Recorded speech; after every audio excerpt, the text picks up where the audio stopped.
cash overseas by the boatload. You wanna ride my wave? That's a no-go. Senoritas going loco. Make it bounce like a pogo. All my haters see rojo. They big mad cause they coming up short like Frodo. Activate the beast mode. I keep it hot, give your brain a heat stroke. You ain't a big shot, you some basic B-roll. The world is mine, like my name's Pacino. Hey, it's Nico, I guess I'm back. Catch me in the fast lane on the right track. And my shorty is a 10 like a dime bag. Got me feeling like a millie, check the price tag. Got the party jumping like crisscross. Got the gold chain and the wristwatch. Pull up on the scene like a big shot. EDM and hip-hop, ain't no time for pit stops. Got the party jumping like crisscross. Got the gold chain and the wristwatch. Pull up on the scene like a big shot. EDM and hip-hop, cause my style.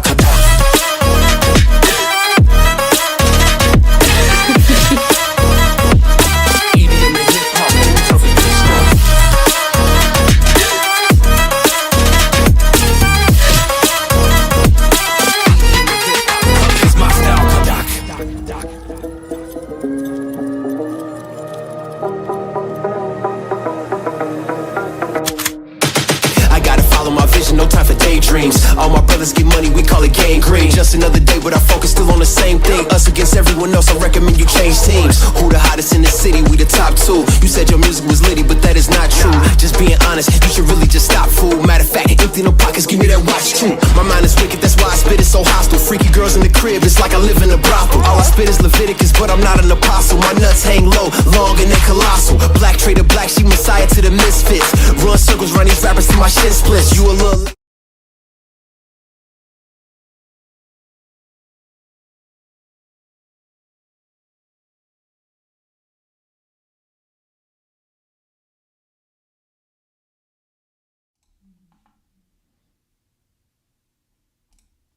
last match started off, so they're going to come in here not messing around. So hopefully we can see Reject continue on with that. Reject's one of those squads that, you know, for as long as I've seen them play, the aggression is without a doubt there, right? It's just sometimes that it can be a little bit too aggressive. Yeah, they got those 4 points. They're losing one player, though, and it's all about getting those placements and eliminations. So hopefully we can see them, you know, kind of flip that aggression switch on and off as needed. Yeah. One thing that some viewers might not know about the Japan region in particular is that I feel like a lot of the top teams in Japan really have a lot of strong players that are really mechanically focused. So I'm talking like close range, quick scopes, quick lean peaks, all of that stuff. So when it comes to close range, individual gunpowder, Reject definitely has it. It didn't play out too well in Sandhawk. We did see that long range third party though. That might have slowed down the Reject's teams there. But this time around, no third party to be had. And they win that fight pretty convincingly, only losing one player. Yeah. It's such a risk though with these hot drops. I mean, just going down with so little, you know, loot, you have to kind of really hope on a little bit of RNG that you get the right weapon. And we did see Smoke Gaming end up with a couple AKs. That's the gun you want to have at the start for sure. One headshot, no helmet, that's instant knock. So, I mean, that's how it ends up working out. But that pump shotgun proving to be superior in that last one. Shotguns nowadays is pretty much meta, even if it's not that DBS. Players have really learned how to use that, especially in the close range situations. We're looking at Falcons here. They did lose one player. They might be looking to lose another as Top, last year's MVP, in a 1v3. Definitely not going to be able to do that. And it's actually Hi-Fi's here. You know, they've got some bad blood, and with the way they came in hot and just after taking out Top, ejecting right out of that, ooh, I don't think Falcon's going to be too happy about that one. That's for sure. Now, let's see what happens here. As Divine's going to be going up against Boom. Team Reject just not letting up off the gas. Beautiful nade to start things off. Oh, if you got that knock, that would have been huge. But him very separated from his team. Here comes the rest of the squad now. Full committing on Boom. Now it's a 1v1. Who's going to win it? Sara behind the car on the low ground, quick peeks, gets the confirmation on one, has the pan in hand. He's low tossing some meds out. I mean, I'm talking about mechanics here. He's pressing so many things at once. You don't know his next move, and maybe that's the plan. If you don't know what you're doing, the opponent definitely doesn't. Sara's still up. First aid coming through. Rejects looking to pick up 8 points potentially here if he can win this 1v1. It's a cat and mouse game, and Sara does get it done. That's that mechanics right there. Oh. 8 points already. Placement points. Who's that? Rejects picking up all the elim points early on. Oh my gosh, dude. What the confidence. The confidence from Sara right there in that situation to throw the pan on the ground. And you know why he did that, Zute? Why is that? Actually, he switched to meds. Oh. Yeah. No, but He's I saying, think, I won't be needing this. I think he baited it out, though, and he said, you know what? Let me cook. Let me cook. Oh, I see. You know what I'm saying? He said, watch this. Let me cook. Let me grill this player up real quick, you know? And that's exactly what he did. It came down to that 1v1. He clutched it up. And, man, like you mentioned, 8 eliminations. That's the thing is that in a tournament like this, right, there's obviously so many different ways that you can play it, right? You can either play it hyper aggressive or you can play it hyper passive. The days of hyper passive have gone, right? I think in order to win a tournament like this, you got to have it like a light switch, off and on at the right times, you know? But Rejects, man, these guys, like, put some tape on that aggressive switch. I mean, so far at the start of this tournament. Yeah, it got flipped on, and it just kept going. And we have a debate sometimes. You get 4 points and you lose a player. Is that okay?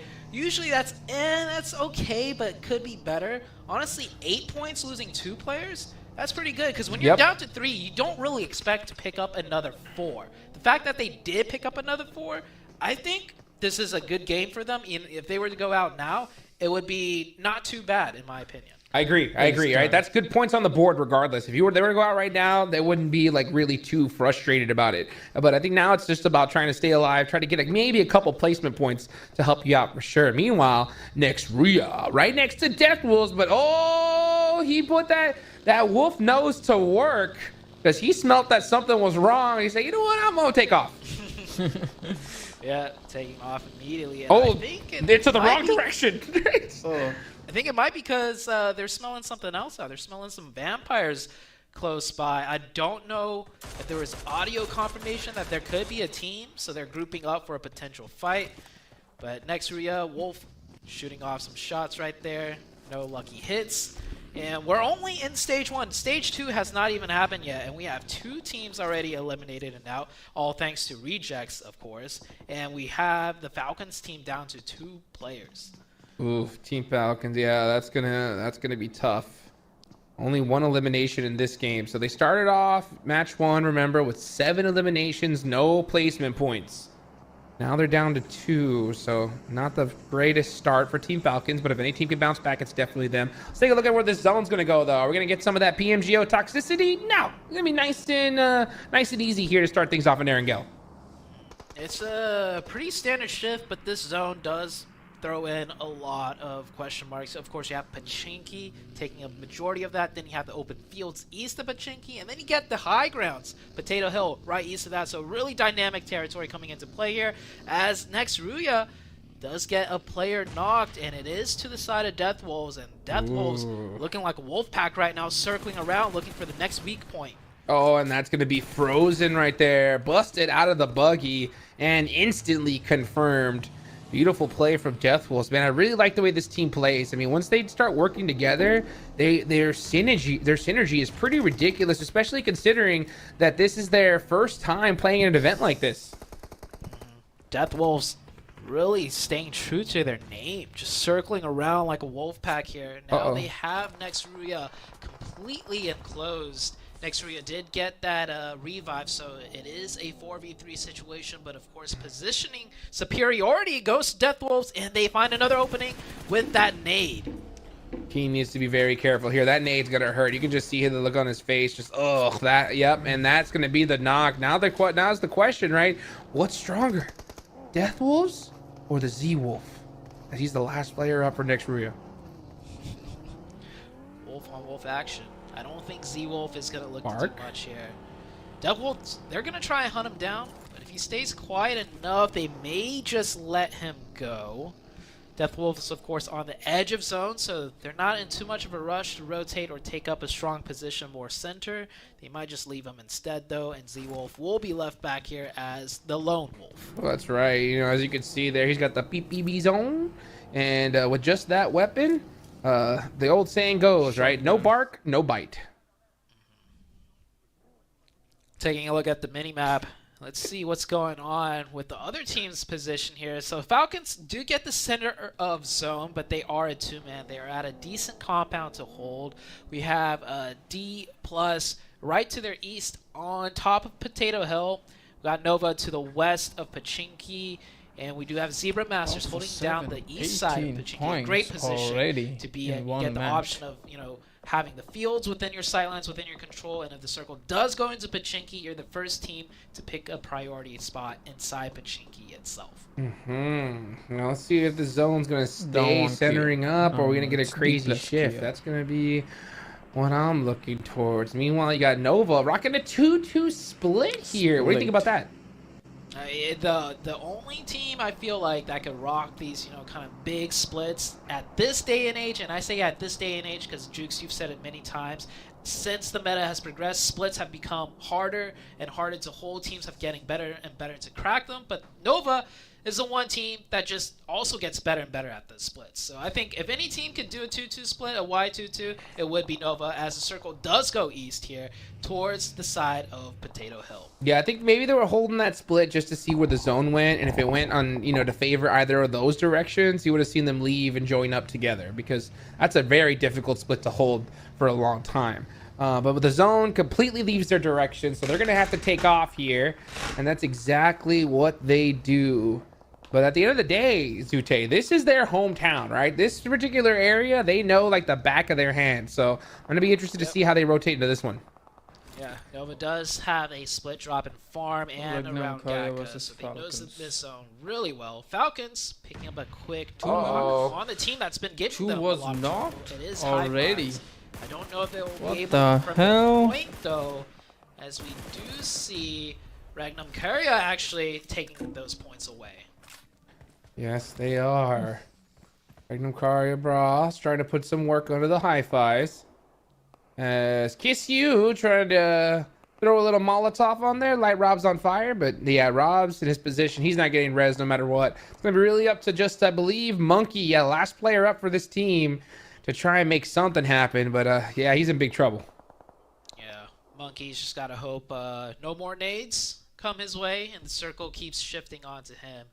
Maybe ink out one placement point. I do think top 8 gets 1 placement point, so still quite a long ways to go for especially with 14 teams still left kicking here. And he's got 4 nades. Might be able to get a knock and a thirst, but it'll be tough. Gonna be tough indeed. Yeah, he's pretty much done for right here. He's gonna have to be really, really, really careful, because he was talking some stuff about, hey, you know what teams that I'm focusing on, teams I'm not worried about. One of the teams he said I'm not worried about is Alpha 7, and they won match 1 with 18 points. And they're still in this one with 4 players up and looking to kind of have a good performance as well. So we'll see what Monkey can do. Meanwhile, in the feed, Royals of War getting into it with Vampire. Yeah, that's on the west side of Pachinki Hill as we are now tuning into the fight. Royals of War down to a 2-man. In a very tough spot. Vampires have him circled in. Another nade right there. Tony K gets a 1-for-2 special. That's a knock and a thirst confirmation.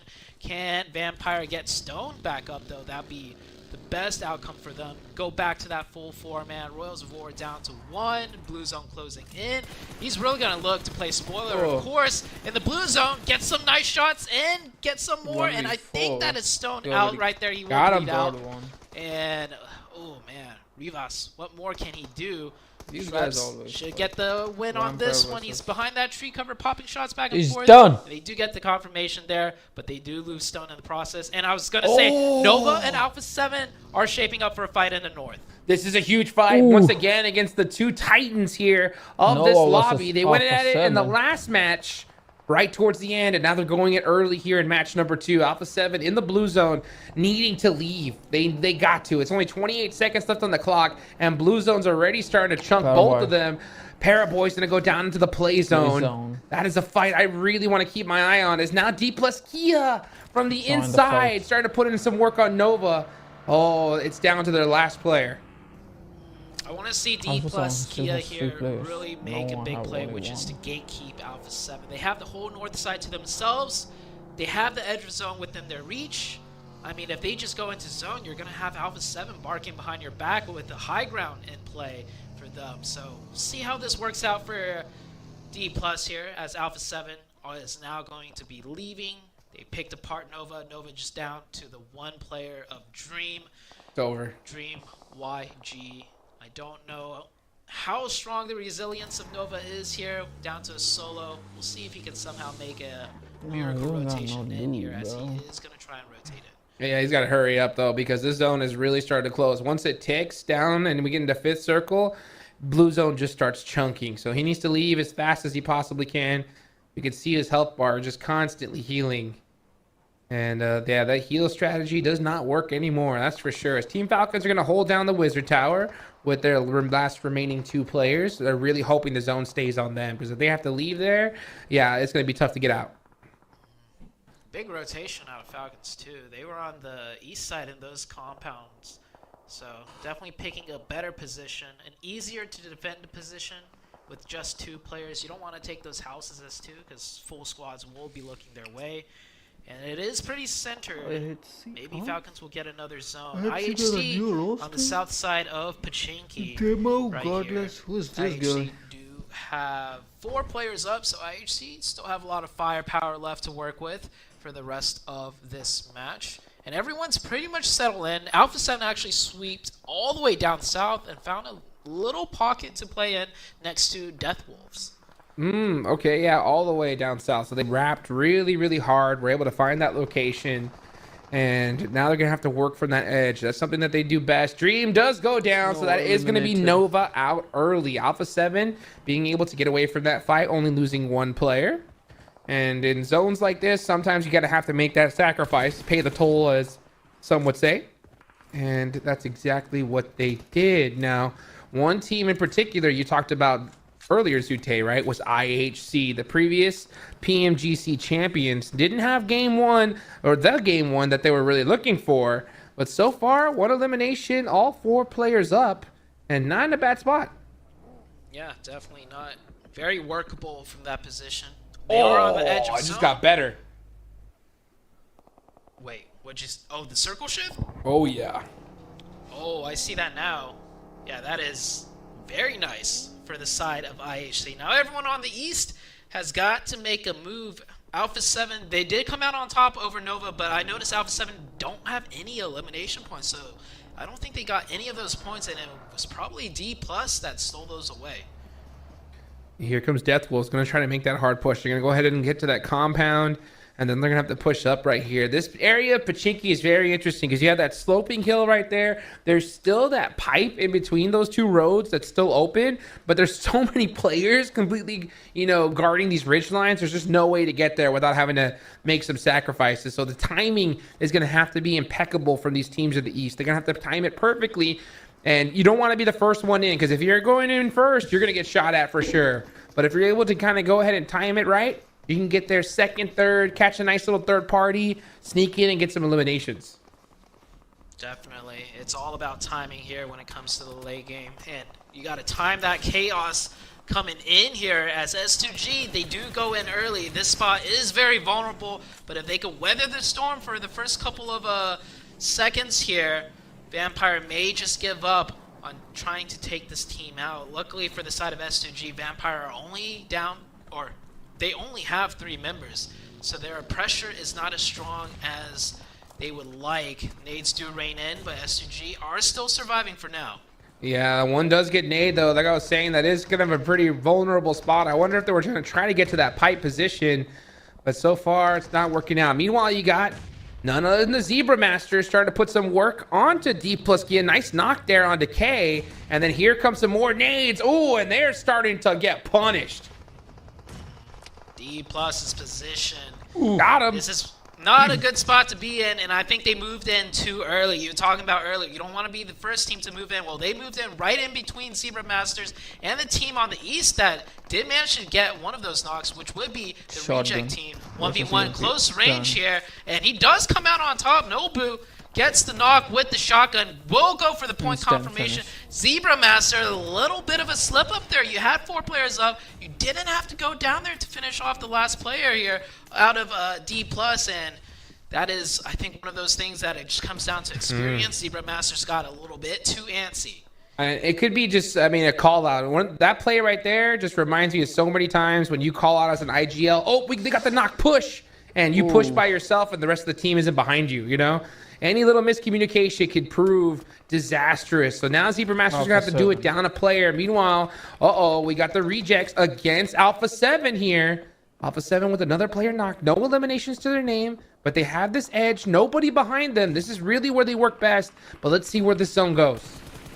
Alpha 7 right now, playing it slow, really using every little hillside to their advantage, and they do have the circle within hand here, and we do see a potential third party out of here from Deathwolves, and actually might be Alpha 7 looking to third party this fight as Deathwolves run in here and do find the opening, and now Zebra Masters down to none. Zebra Masters, everything just fell apart, and now with the new circle, Deathwolves holding the prime position.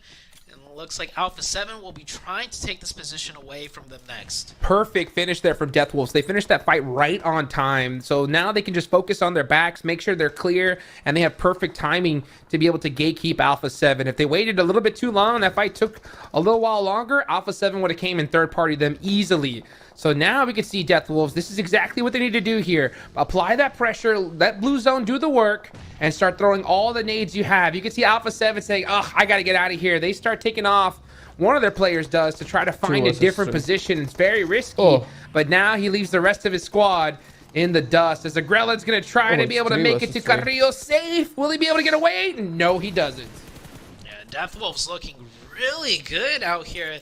Their positioning, their timing, their decision-making, all on point. And I love how they took that fight to Alpha 7 rather than just staying on top of the hill where the zone is. They saw they had an opportunity. They had an advantage to take the fight to the outside of the zone, and that is exactly what they did after they cleared off their sides too. So Deathwolves looking really good. One thing I like about what you said was their decision making. You could tell, like, you know, at this stage, you have to be like one brain, one unit. You have to be decisive, and you have to work so fast together. And that's what we see from Deathwolves, right? When as soon as they smell a little bit of blood, they are out there making sure they get those eliminations and they get them taken out quick, efficiently. Yeah. And because of that, that's why we see them with 8 eliminations, not a single player lost. Yeah, we saw them do the exact same thing earlier against Nextria in the early game. That isolated 4v4, it was all one mind. You know, Deathwolves really rolling deep in a pack right now as Falcons really holding down that Wizard Tower still. They're down to 1. IC can get revived. IHC forced to make their excursion out of Pachinki now since it is no longer in zone. They have lost 1 player trying to do so. S2G did move to that pipe position like you mentioned earlier, and it's actually a nice little split out of S2G holding the pipes and the dip they were in earlier. Yeah, IHC are going to be trying to press that. The reason why that pipe's so good is because if you just stand there like we see, it's really difficult to knock them. You can if you get a nice, well-placed nade, or if you get angled out from Tony K. But you could survive quite a while if you're able to hold it down. And you can see right there, Schweppes getting the knock on IHC. That's why it's so good, is it protects you from that position behind. Team Falcons, though, they made that bet on that Wizard Tower, and it's really paying off because that zone has not moved from them. No, it has not. S2G Stay really still. holding it down. A lot of crossfire support from the other members of S2G and Vampire, too, on top of the hill. Now, Vampire maybe realizing S2G's a little bit split up. Moving in from all angles, Tony K up close, and the run over, the distraction from behind. I was going to say, you can't keep your eyes on just one player for too long, but S2G still holding down. It is down to Hamzi, and the nade comes in, and that 2-2 is dismantled by the likes of IHC and Vampire, working in unison. But Vampire, with only 2 players up, looking to get a reset. IHC will be the winners of that 3-way engagement. IHC really bringing it back in game number 2. Man, we're having all the big names popping off right off the rip in this tournament. Definitely not disappointing, that's for sure. We got Regnum Karya there with all 4 players up, 6 eliminations. This could be that wild card team that could really put in that work. Silas, previously with S2G, really leading the charge here. And meanwhile, you got Team Falcons just holding on there on that edge. Where are the Deathwolves? Oh, here they are. They're on the hill. the zone is not really in their favor. They're going to have to stand out in the open. So you can see them in their vehicles. They know they're going to have to take a fight here soon. Yeah, I think they have just enough to work with here. And, oh, wait, the new circle popped? It does go to them. They are in the open, but there is a tree, and there is some, elevated hill, some little divots that they can work with. But the main thing is, Regnum Karya have to make the next big move, and I think everyone's going to be focused on them. So Death Wolves looking good here in this last couple of zones. That zone, it's really hard to tell if they have enough cover. If they're barely behind the hill and they have coverage up there, they're going to win this match. I mean, that is such a great position to be in. But if they're stuck out in the open, things could definitely get scary. They have some vehicles, so they should be able to blow them up and create like a little bit of a car wall. I think that's what we're seeing doing. Yeah, I think this zone's going to be very, very tight. But Death Wolves are going to have to be careful. If the zone goes north, though, Death Wolves know that they're toast, so you can see them pressing up quickly, gonna go ahead and find this divot, and they get there for free. That is so huge. Not completely for free, as Zio does get the opening, and he's got that nade and DBS in hand. First applying the pressure with the DBS. Once the pressure's applied, Zio will feel comfortable enough with that nade. It's cooking, it's cooking. Ooh. Is he gonna cook? He does cook one. No, that's actually Godless from distance, cooking that one up, and just on, right on time. Regnum will take their position up on the hill and look to close this out. It is a three-way fight now. Death Wolves are trying to be able to get these nades off, and they can't. Now they are trapped in between Regnum Karya and IHC. A great effort, but this one's going to be so tough. Silas looking to finish them off. He wants all three of these eliminations, and they're going to get them. Regnum Karya stacking up the points. Here we go. It's Regnum Karya versus IHC. It's a 3v4 situation. Godless about to get knocked. He really needs to stay alive there if they want a chance. And one player just get run. It's over. And he's driving him off into the distance. It's just all down to Zio and Regnum have this in the bag. Yes, they do. They've been waiting. And finally just punched their chicken dinner just like that. Regnum Karya brought 13 eliminations. That's how you get it done. Big win. Big win right there for Regnum. And Silas really stepping up there, leading the team. And that's a huge chicken dinner for them. We saw a lot of top names towards that end game too. So, man, things are still only starting to get heated up. Oh my gosh, that was so beautiful. I mean, that's not an easy position to win that game from, especially considering that circle. Their timing was so perfect. When they decided to take those fights, you can see them just holding that little tree line. I mean, they hardly have any cover, but they really just executed. High fives? It is. It is. All right.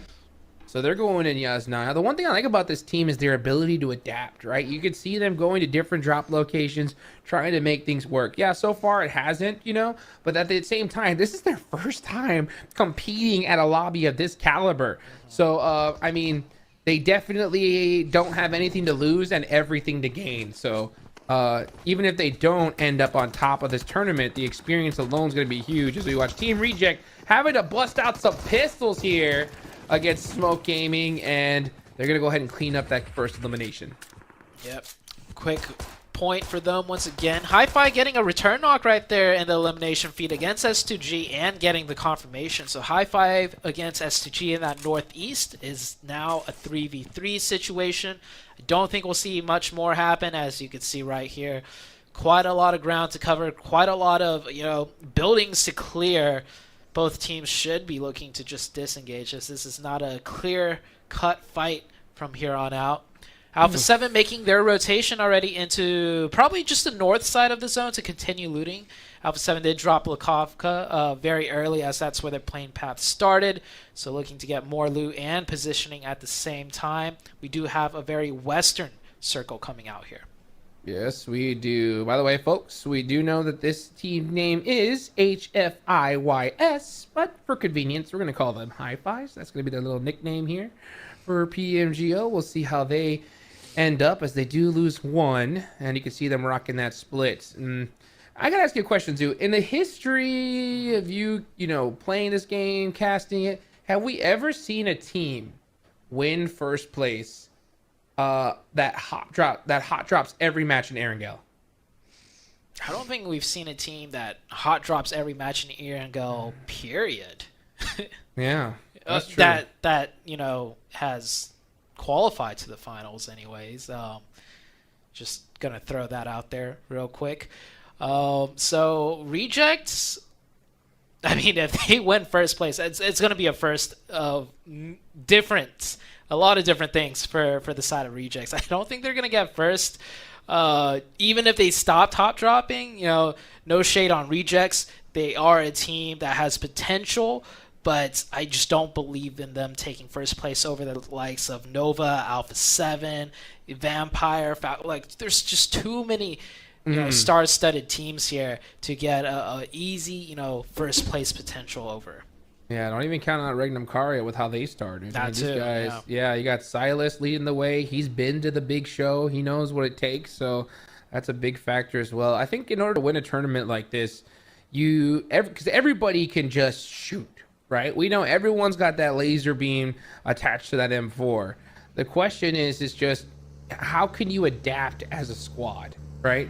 How does your team handle pressure? How does your team handle, changing strategies on the fly? Because that's what you really have to do against a lobby like this, right? Yeah. You have to see the meta because it could change very easily in just a couple of matches, and you have to adjust accordingly. And teams like Nova are so good at doing it, right? They're so Alpha 7 as well are so good at adapting on the fly, saying, okay, we tried Edge, it didn't work, we're going to change this next game, so Reject, I think what they do in their hometown of Japan of just full on aggression works so well, but you gotta change it up in a tournament like this, especially if you want first place.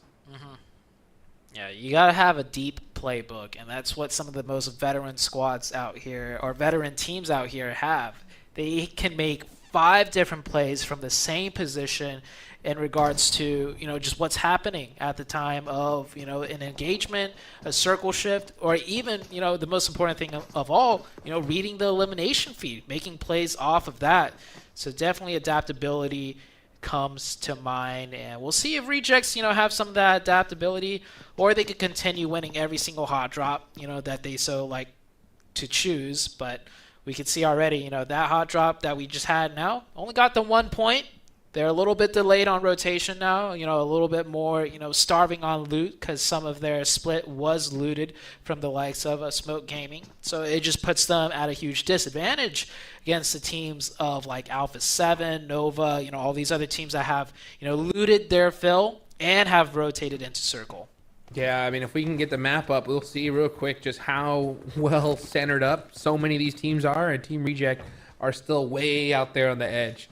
And, from a lot of these top squads, I think at a lobby like this, I think you definitely want to play center circle. What do you think about that? Because, I think edge play works in earlier tournaments because you can kind of take advantage of those weaker teams that, are maybe nervous and playing edge. But in this kind of lobby, every single squad is a monster. And the more you have to fight on the edge, the more players you're going to lose and the harder it is going to be able to win a game like this. Yeah, it depends on what your play strategy is from the edge. Like, from point A to point B to point C to point D and onwards, depending on every shift. If you have a nice game plan set up from edge position to edge position, regardless of where the circle shifts, then you can play from the edge. It is still going to be very difficult. It's not going to be easy by any means, but we see teams, just that previous match, have some decent success. Vampire was on the edge every time, and it worked out. They had to take some decisive fights, and they did, and they won. Same with, the likes of the Wolves, from the south side. They made it all the way up into top 3 and picked up a good amount of eliminations, too. Yes, they did. Orders got that M24. That's what I want to see. I want to see some of that bolt action here on the side of Aaron Gale. I got that on my bingo card. Nice little snipe from Order. That'll get me pumped up and ready to go here. More than I already am. Let's see where this next zone goes. And it's going to head right towards Everest. Everest dead center. Nova's going to love that little spot just south of Everest. That's one of their favorite positions. One of mine as well. And that's going to be a great place to hold it down. Meanwhile, I believe it's IHC, the big names, at the highest point of this map. Yeah, Mount Everest itself, IHC holding this down. we have seen, this is a tough spot to hold down when you're getting pushed on both sides, but some teams have really mastered, pressuring one side first and then holding that side off, creating a buffer zone for them so that team, trying to push up on them is forced to fight other teams that vice versa tries to push up, onto them. So we'll see if IHC could pull out a strategy like that. And here's that spot you were talking about. And actually, Nova, we're talking about splits. Nova never scared to hold greedy splits. That's two different power positions. Yes. That is prime in a circle like this. And Nova's just going to try and take both of them. Yeah, I wonder if they're kind of just like doing that to see where the next zone's going to go. The problem is that we're going to be seeing some teams coming late. And if they decide to full push on one of those areas, that split can be definitely dangerous. We'll see how it plays out, though. Meanwhile, we got Zebra Master trying to shoot at some players on their way in. Next, Rhea catching one of the players from Hi-Fi's. That's Snow Wake's down. That's going to hurt. And, yeah, IHC, ooh, doing a crazy split as well, coming on down the mountain. And it looks like they're going to be starting heading right back up. IHC, I like the proactiveness, right? They have Mount Everest, but they're not just going to stay up there and shoot out what they can. They're actually going to go down Mount Everest and see if they can get some third-party action, find some cheeky angles real quick, pick up a point, steal a point. So the proactiveness working out. There is a little bit of a risk, of course. If Zebra Master hit those shots, it will be difficult to get that revive from that low ground. But IHC will stay up as 4, very healthy. Continuing back up onto Mount Everest. Hi-Fi did lose 2 of their players on that rotation. And here comes D+, trying to breach up onto Mount Everest. Okay, well, let's see how IHC is going to defend this. Here come the nades. Going to miss the mark here. That's going to let D+ Kia know that, hey, you know what? There's another team here already. You guys are late. Let's see what they do. Are they going to try to fight it out or head right on back? I think that's what they're going to opt to. So, you know what? We're just going to hold this for now. Yeah, D+ doing a small 2-2, good supporting sightlines, and they're going to just leave one player up there also. Just maintain some presence, some info. But of course, if he does get naded, it is not going to be too great for him. And he's holding this spot, so nades are raining in. And after that first nade, I think he realizes, you know what, maybe I'll just leave this position. But with that new circle shift, they kind of need to figure out where they want to go because their earlier position no longer in zone. Nova, are they going to group up now? I'm looking at the minimap. They are going to group up. So no longer holding that greedy 2-2. You can see them forming up together as one of them do get knocked. But that's a strong position, and I don't know if they're going to get full slammed yet. Yeah, I think Oso was holding that spot, waiting for the next circle. The second it popped, and he realized that, yep, we're going to have to go ahead and commit to Everest. The rest of the team is going to start creeping up his way. IHC are going to move up the mountain because they know that that's the direction that they're going to need to start heading. Meanwhile, Paraboy gets ran over by the Death Wolves. Oh, instantly shut down. Here comes Guizao. He's going to have to make it happen here. Oh, the DBS gets the nice shot. Now he's going to have to hit these shots here. Back and forth. Here they go. The peaks are coming in strong. And the Death Wolves shutting down Nova. 1v3. Was out right there in a 1v3. Shutting down the Nova team. That was a huge win for them. If he didn't get that last player, Nova resets back up to 4 in a prime power position. Death Wolves, however, did lose 2 of their members. But hey, for a team like Death Wolves to take down a 4-man team of Nova like that, losing 2 players, I'll let that pass. Brazil is in the house. A 1v3 coming from a qualifying hometown team. I guarantee you even Alpha 7 is grinning after seeing that in the elimination feed right there. Their hometown brothers putting in work against some of the monsters in the lobby. That is how you do it. Meanwhile, IHC, the previous champions, right? It's looking to get that back-to-back. Now trying to get some work on the Regnum Caria. Beautiful nade there. These are not easy to throw, considering that there's so much elevation. If you're going to get a knock, it has to be perfectly placed. I love how much pressure Zio as a solo pretty much is putting out here. You see the rest of the team focusing on what's vulnerable, their flank, right? Zayo may be by himself, but he knows if he gets knocked there, chances of getting pushed by Regnum on the low ground, very unlikely. So Zayo is just taking free reign, doing as many peeks as he's want, pressuring them with nades, not scared to get knocked whatsoever. So really understanding the dynamic of things. And actually, IHC is only a 3-man. So still, with 3, Zayo's feeling comfortable. Yeah, he's feeling comfortable, but I think he needs to start being a little bit concerned with his back, right? I mean, because this is still only stage 3. There's a lot of room behind him, and one of the teams right behind him is D plus Kia. So I'd rather see Zeol focusing on that backside, clearing that out first, rather than focusing inwards. Instead, he's committing a very, very interesting split. He does get the knock, though, onto Wild. 77k. The zone shifts to Everest, though. So now IHC, they don't got to go anywhere. Not at all. I like how earlier you were saying if I was Zayo, I'd go focus on the flank. Well, your name isn't Zayo. IHC, Zayo is Zayo, and there's a reason why he is one of the champs. So he's going to keep looking forwards, and he picks up another point, too, for his team. As just, pretty much heading straight in close range. And now IHC up to 3 elimination points. They have the solo of Rogue holding the entirety of D plus back. So it's just, I think they just understand how teams play, right? D plus on their backside with 4 players, they have zone. They're probably just going to keep sitting there. They have no need to get aggressive, so we're not going to be worried about that. Instead, we're going to just keep looking for point opportunities. Yeah, I think they understand how they play. You're right. I'm not yelling. This guy can just say, like, you know what? Yeah, I'll handle this team. Rogue, you handle that team. Ooh. And Godless, you handle Death Wolves down the way. Yeah, what a knock. Maximize the points. Look at wow. That. Just wow. That's how you need to get it done. Just one-man army every 3 ways. As Falcons looking to get into a fight here, and this is not a good fight to be had. No, zone is not close to them at all, and they're getting picked apart slowly here and there, and they're getting pressured from the flank potentially too.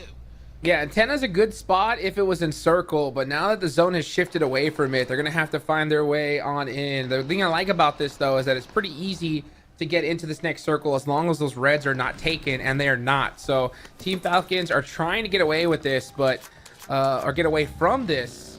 And unfortunately, it's proven to be pretty difficult because Smoke is making it hard on them. Now these teams finally agree to let each other go.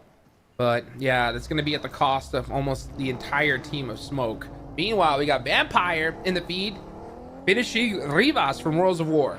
Yeah, that's on the west side, and those 2 teams are going to be pretty close together.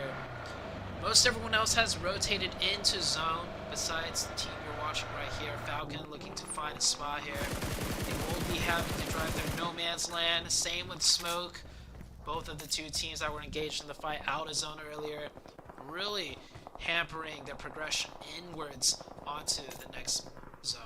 Yeah, now we see some pieced up teams on the edge just trying to be able to secure some points. Meanwhile, you got IHC, big boys up on top.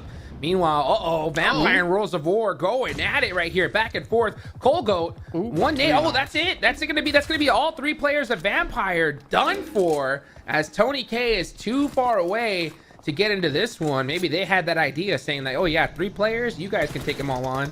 Tony K is gonna make the drive. He's in a lot of trouble.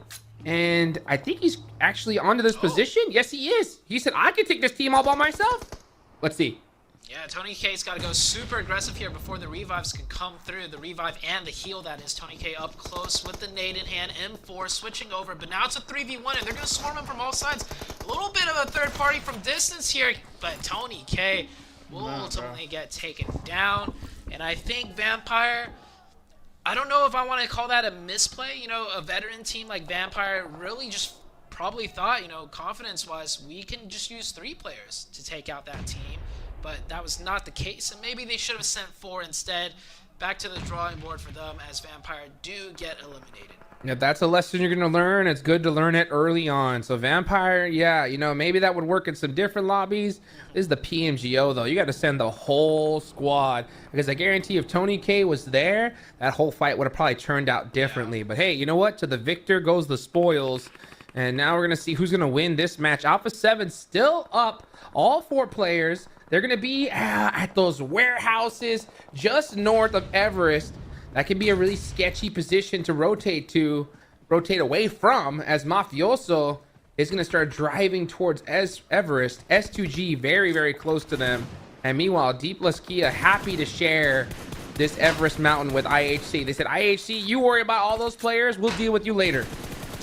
Oh, the shots! Wow. Coming out from Zyol, just lasering everyone. But I think Alpha 7 did steal that point away. They blew up the vehicle, confirmed the point. So that is not good for IHC. That should have been theirs. But they're up to 8 elims already. And, man, D Plus are just the greatest neighbors to have, right? This is the play. I mean, and I think teams at this high level, they understand, right? Like, hey, if you're D Plus Kia, IHC, you handle that side of the mountain. We'll handle this side. And then we'll worry on who's going to get first and second later on, right? Yeah. I mean, why even fight each other now? Because if we fight each other right now, we're getting third party and we're out of here. So smart play from both of these teams. Yeah, we'll take second as IHC with 20 elims, and you can take first with 5 elims. D plus, that's what IHC is thinking, as they're just racking up all the points. C plus only have 2 elim points, and they're working with 4 players. So D plus really missing out. IHC just bullying everyone. Wow. Bullying the 4-man team of D plus on top. And let me throw this out here. Imagine if IHC had 4 players up. Oh. Imagine the carnage they'd be putting out there. They're doing this with 3 players. I was about to say, have you ever seen a team dominate Everest like this, especially in a lobby like this? No. I mean, that's crazy. Zyol from up the top is just wreaking havoc. So many shots, so well placed that it feels like there's like a squad and a half up there. Yeah. And that is making so many of these teams so nervous to even push. So, I mean, IHC doing a great job of playing keep away. The long-range position, the long-range precision coming out of every player of IHC up there. Keep in mind, they're shooting at multiple targets, and I don't know how much loot they have, but they have to make the shots count. It has to be accurate. For them to still be taking shots with that much ammo left, I mean, every shot is probably landing. Absolutely. Yeah, you just don't, all you're trying to do is play keep away. You don't want any team to come close. You don't want to get rushed at all. So if you could just put on that pressure and force them to stay where they're at, you're going to be in a great position as this zone closes even further and Everest is still in play. So IHC don't have to go anywhere. Regnum Karya, though, are going to have to start heading up that mountain, and it's going to be tough because you got Next Ruya right there next to him. Yeah. 7 eliminations for Next Ruya, too. Very nice. So Karya with only 2 eliminations and only 2 members up. They do have to move in. D plus still just being the friendliest of neighbors to IHC I have ever seen. Surely at some point D plus will get a little bit of aggressive. Like, I know you don't want to go out early when you just have prime positioning, right? You don't have to take the fight. But for me, it's you have 4 players, so you should be, fighting, getting knocked, revived, and then maybe thinking about not pushing. Right now, D plus with 4 players is just not doing anything, I feel like, with their I want to say number advantage, right? We can see they have a number advantage, but maybe they think it's a 4v4. Even then, in a 4v4 with your backside completely clear, you have to be doing some sort of proactiveness, and D plus hasn't been doing any of that. It looks like D plus Kia and IHC are in a school group project together, and D plus Kia is just rubbing the shoulders of IHC, saying, "Hey, man, you're doing a great job." You know what I'm saying? But IHC better be careful, because who knows? I mean, D plus Kia could come at the last second and take all that credit, and take them out. So that is something they have to really, really be careful for. Yeah, they could slap their name on the project, at the very last moment. Get all the credit, take the chicken dinner, take a couple eliminations, and it looks like they might look to go in engagements. They've waited long enough. Coming. And I think D plus realizes, okay, now for sure, if we take this fight, it's going to be an isolated fight. As smokes do come out, but IHC, they hear it, they smell something coming, so IHC is focusing all of their players here.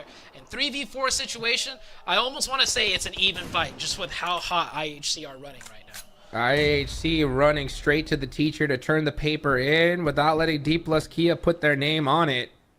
Let's see if they're going to be able to sneak it over as they're starting to put some shots down the way. The longer this fight happens and the more noise they make, though, the easier it's going to be to third party. So both of these teams need to try to hurry up and get this fight done sooner than later. Yeah, you can already see Nextruya hearing all that commotion, and they say, we'll take advantage of that. And Zeol is going to have to try and hold it down. 1v2. Nice knock, though, on a D plus Kia. That's going to help stop him a little bit. Yeah, Zeol now forced to kind of hold a 1v2 on the other side.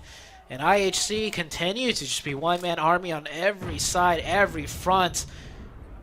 I said it earlier, imagine if they had 4 up here, man, they'd be dominating. But even with 3, they're dominating, and Rogue goes down. I think Rogue knew he had to make a hero play with another team flanking them.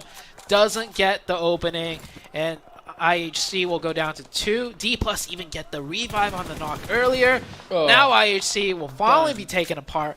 And it actually took 2. Oh, no, even Alpha 7 getting a point there onto IHC. So it took 3 different teams to chime in to finally remove IHC from Mount Everest. Oh, IHC putting in so much work and not getting the credit that they deserve towards the end. As, yeah, the pressure was just too much from so many different teams. And now D plus Kia are on top. Alpha 7 are big chilling on the bottom, looking to soak up some more points. So far, only 2 eliminations, but they're going to get some decent placement points here. But hey, don't count out Royals of War either. 6 eliminations to their name, 3-man squad up, and not a bad position in the zone. Not at all. Right now, the other team working with a lot of elim points is Nextruya. They have racked up to 8, and if they could somehow win this fight up here, 2v4 against the likes of D plus, Nextruya will definitely shoot themselves up the leaderboards. But it's going to be a tough task as D plus playing very conservative. So they're not going to, just throw it all away doing a crazy push. So it's going to be very tough for the likes of Nextruya with only 2 to win out over them. Yeah, absolutely. You can see D plus Kia staring at those smokes right now, trying to catch one of these players from S2G. Holding it down, and they have Papa Blue to their advantage. Yeah, he's gonna have to run out in the open. Hamzi's in big trouble here. Nice shots through the smokes, getting those hit markers. They see him now, and whoo, right through the smoke. Once they saw the direction he was running, they're like, oh yeah, we'll take that point real quick. Alpha 7, very central to this circle. They're on the bottom side of Everest, but they should be able to climb up. Now there comes a knock on the Cold Goat. That's huge. Razy's gonna have to run out in the open. Actually, I think he's just gonna stay in the blue and deny the point. Yeah, deny the point. Deny every point possible. Razy gets a heal off, makes it to the next piece of cover, looking to stall out, maybe for another position. And it works out though. Royals of War went out right before he did, so they laddered up a placement. Take that placement point. Now here we go. The hometown heroes are still alive as Nextruya and D plus Kia are still in the mix. Let's see how this all plays out. There we go. Nobu getting a knock onto a Grelin. That's going to be a big one. Yeah. Zone stays up on the high ground, but you can see Alpha 7 does have a small foothold in the form of Carrillo in that next circle. D plus have to move up just a little bit, but more or less all 3 teams kind of have a little bit of the zone in their play. So it might come down to stage 9 being the last circle, Jukes. I wonder why we're not seeing D plus Kia try to clear the top side of the mountain now. Maybe because if they're cleaning that out quick, then they'll have a clean fight against Alpha 7. But I think all these teams are just opting to just let the blue zone do the work. And Carrillo has the MG3. That's the weapon to have, but he's definitely at a disadvantage when it comes to position. The problem with D plus pushing now is that even if they push over and only one of them get knocked, Alpha 7 is going to strike fast, and Alpha 7 have vehicles from the low ground. That could be fast enough to, make a timely third party. So I think D plus realizes this, so they can't even risk taking that 4v2 on the high ground either. So, like you mentioned, I think it will come down to the blue zone, spurring these last 3 teams into making a play. Yeah, you're going to have to make a decision. Mafioso's got a Groza. Not quite the best weapon to have from long range.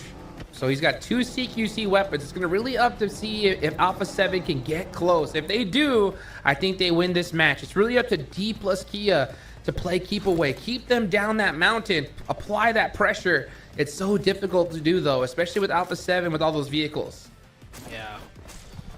Circle about to close into nothing now very soon.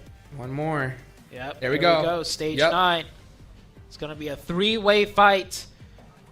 And I think Alpha 7 win this. It's a tough one because, okay, so D Plus have the high ground, but they have to move towards the low ground, which actually gives the low ground more of an advantage because you can see Alpha 7 have those little small bumps to work with. D Plus have to run into the open, and with their backs against Nextruya, this could be Alpha 7's game.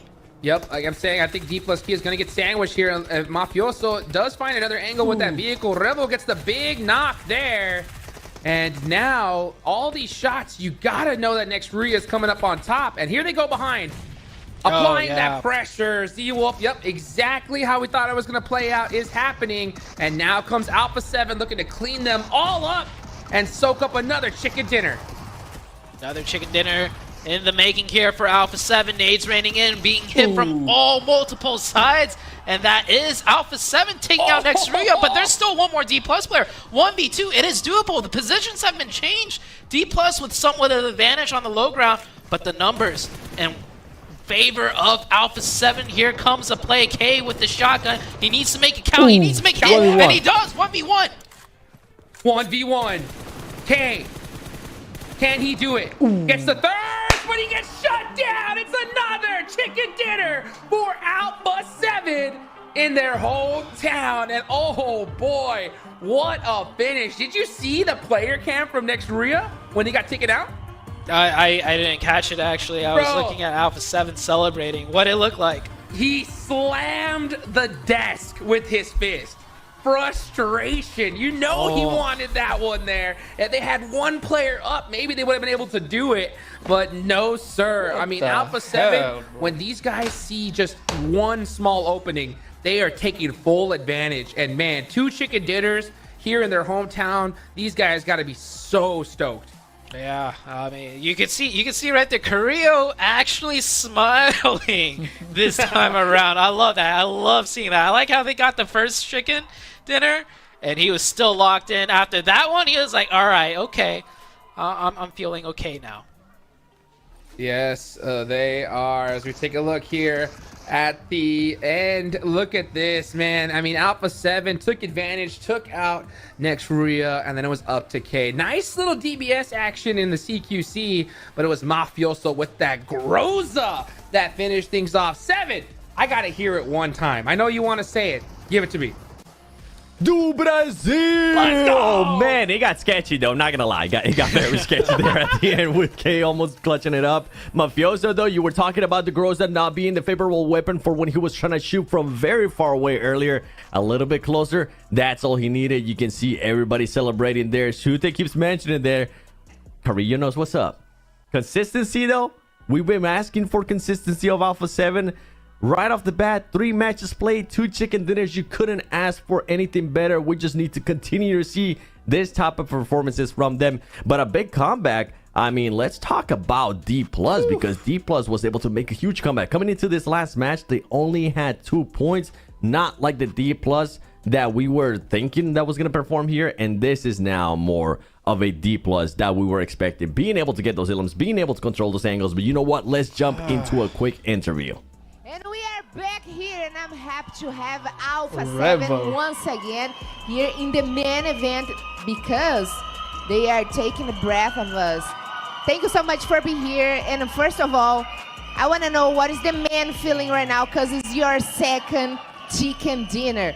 Muito obrigado por estar aqui. E agora eu quero entender qual que é o sentimento agora, porque vocês já conseguiram a segunda vitória de vocês no dia de hoje. O sentimento é gratificante, a gente treinou muito para isso e a gente está preparado e vamos embora que só foi 3 partidas, então tem mais 2 dias ainda, vamos embora. They are very happy with the second winner right now, with the second chicken dinner, and they are very prepared for that. They have prepared themselves for this day, but it's only the first day, and they will come for tomorrow and also for Sunday. Agora vocês conseguiram definitivamente abrir uma vantagem na frente dos outros times. E eu quero entender como é que isso pode ser importante para vocês nas próximas partidas. They have opened such a big advantage ahead of the other teams, and we want to understand what is the meaning for them right now throughout the next matches. Acho que a gente tem que manter o pé no chão, porque foi só 3 partidas, tem muito caminho pela frente ainda. Então a gente tá tranquilo, a gente tá confiante, vamos continuar e hashtag #Alpha7, vamos embora.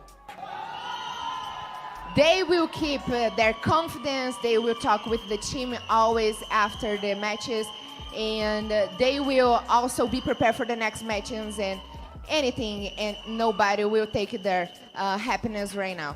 Thanks so much for the interview. Muito obrigado pela entrevista. And go Alpha 7. Vai Alpha 7. Vai Alpha 6. Obrigado. That's what they were saying. See, I understood this time. Yes, I agree with you, Bombshell. Thank you so much for that translation. But this Alpha 7, I mean, they went from a non-favorable position, but the thing is that they played it out so well, Hodgix, because they just let everybody else fight. Usually when the team is down there, being able to get spotted by IHC, it's the complete opposite. They get eliminated fairly quick, but Alpha 7 slowing down their gameplay, waiting for the right moment to strike, and boy, did they find that right moment. Oh, yes, they did, man. You look at the crowd, and all I see is a sea of orange and black. Even Carol Bombshell's wearing orange. You know what I'm saying? I mean, how else can you start the day? And they timed this just so well. I mean, they could have easily just played safe, just held their position, wait for that fight, and then try to do a fair fight at the end. But no, the second they saw just a little bit of an opening, full send, they take out Nextruya, and man, I wish we can get a replay of that player cam from that player from Nextruya after he got taken out. He was not happy.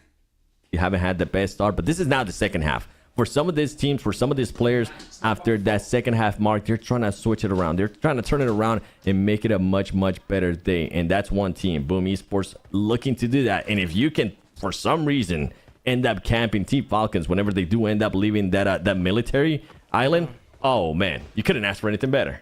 Yeah, Boom really needs to show us a Boom right now, because we haven't heard much from them whatsoever. Way down in the rankings right there, sitting in 13th. So we'll see what Boom has in store. I mean, this is a favorable zone for them too. It's pretty much, they have prime pickings of wherever they want to go. Circle 1, maybe even Circle 2, they'll have the next location wide open for them as well. So we'll see what Boom can do. Meanwhile, I'm looking at the map right now. Who else has a favorable spot in this circle? S2G on the east side, looting up Shelter and Prison. This is a good circle for them too. And Rejects, we might see Rejects come into the late game now too, because they could just pick a spot and hunker down now.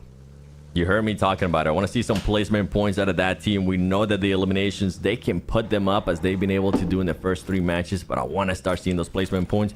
And earlier, we got a chance to just briefly see S2G taking some shots to Smoke Gaming. Smoke Gaming, I wonder which plan they're on. Usually they say, you know, plan A, we're going to be landing farm. Plan B, we're going to be landing a little bit west of farm. And then plan C, which plan are they on? Maybe they're on plan F at the moment, because they were running around like a chicken without their heads. Meanwhile, SCG knows exactly what they're going to be doing as Regnum Karya. Regnum Karya just taking their time, looting up everything that Rosshawk has to offer.